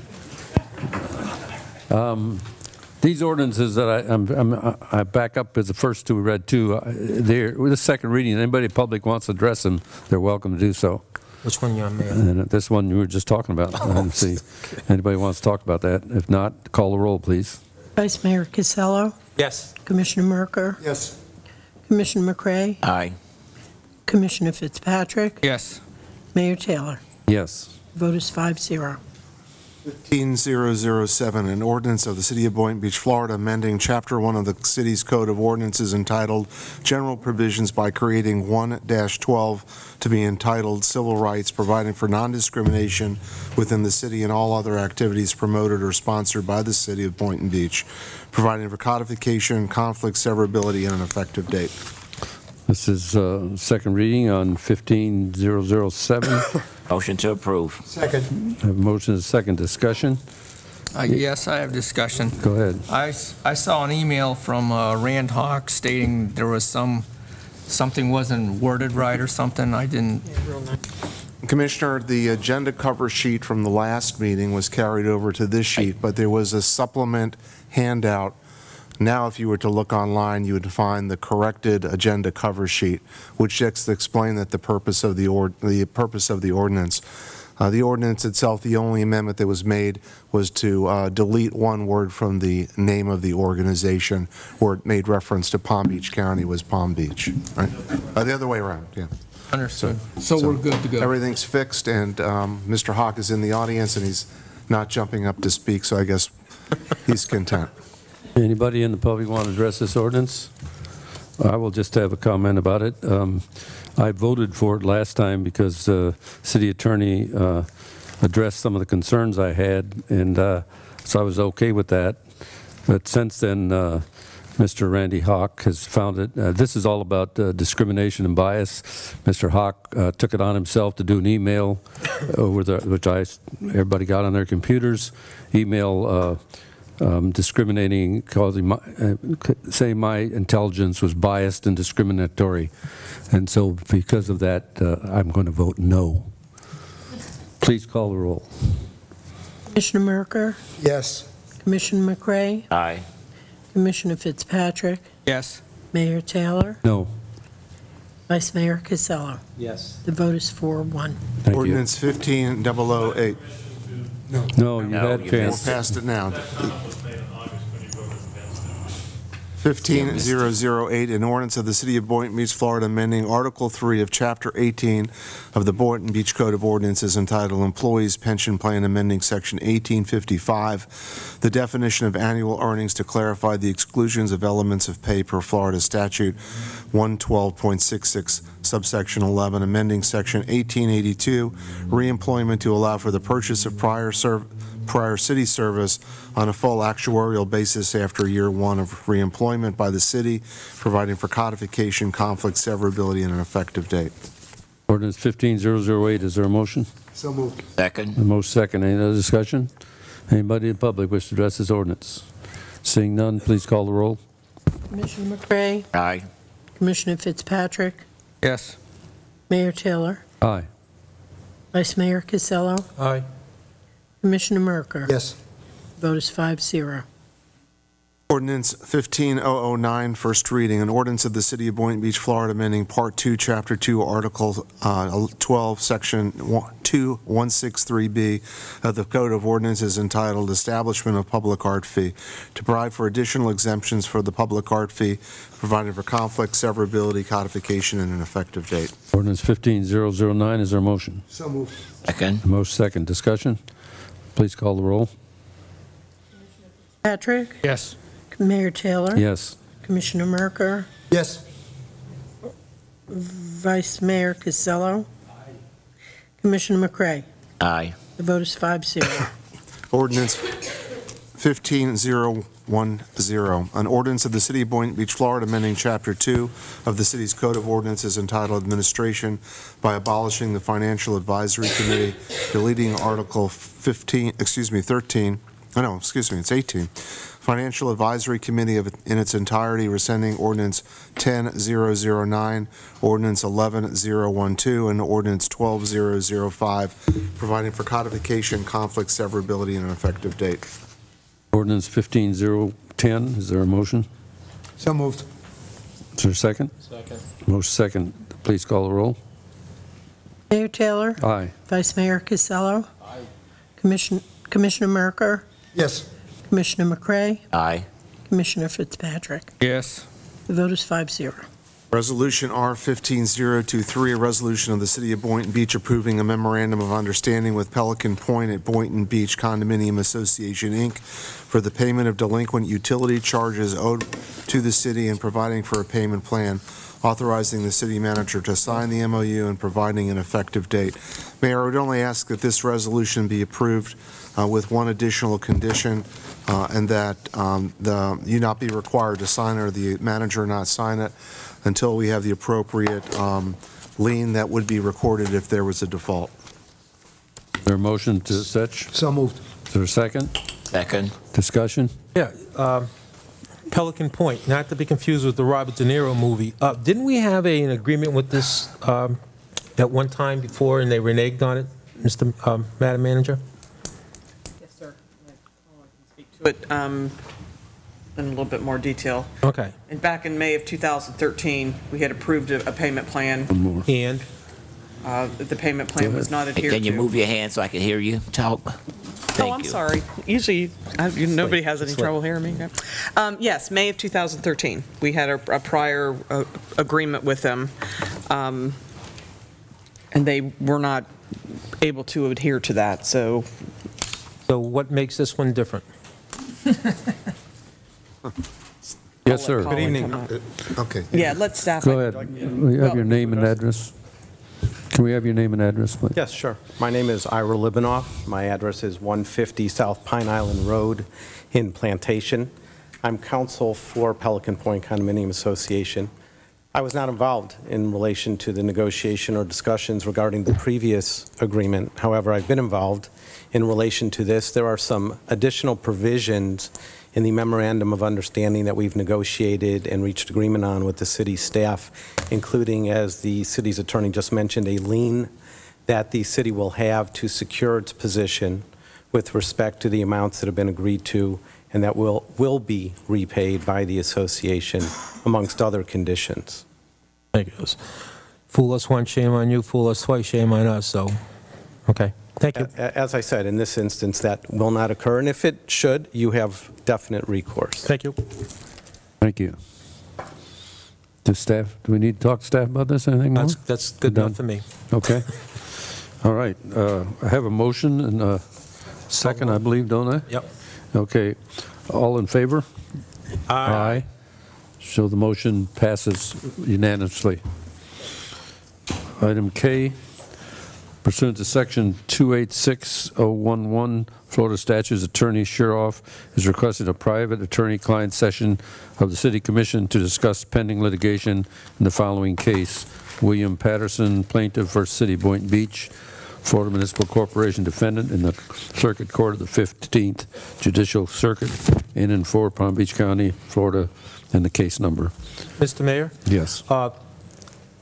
K and M both require a closed-door type session. That's correct. Can we combine those? I suppose we have to take separate votes, but Yeah. can we combine those two issues at the same Sure. closed door? It's okay if it's okay with the attorney. We could do that. We could do them back to back. Yeah. Yeah, back to back. One we Let's had do back to requested back. 45 minutes, and the other 30 minutes. If you do the daily double, we could make both in less time. Daily double. When do you want to do them?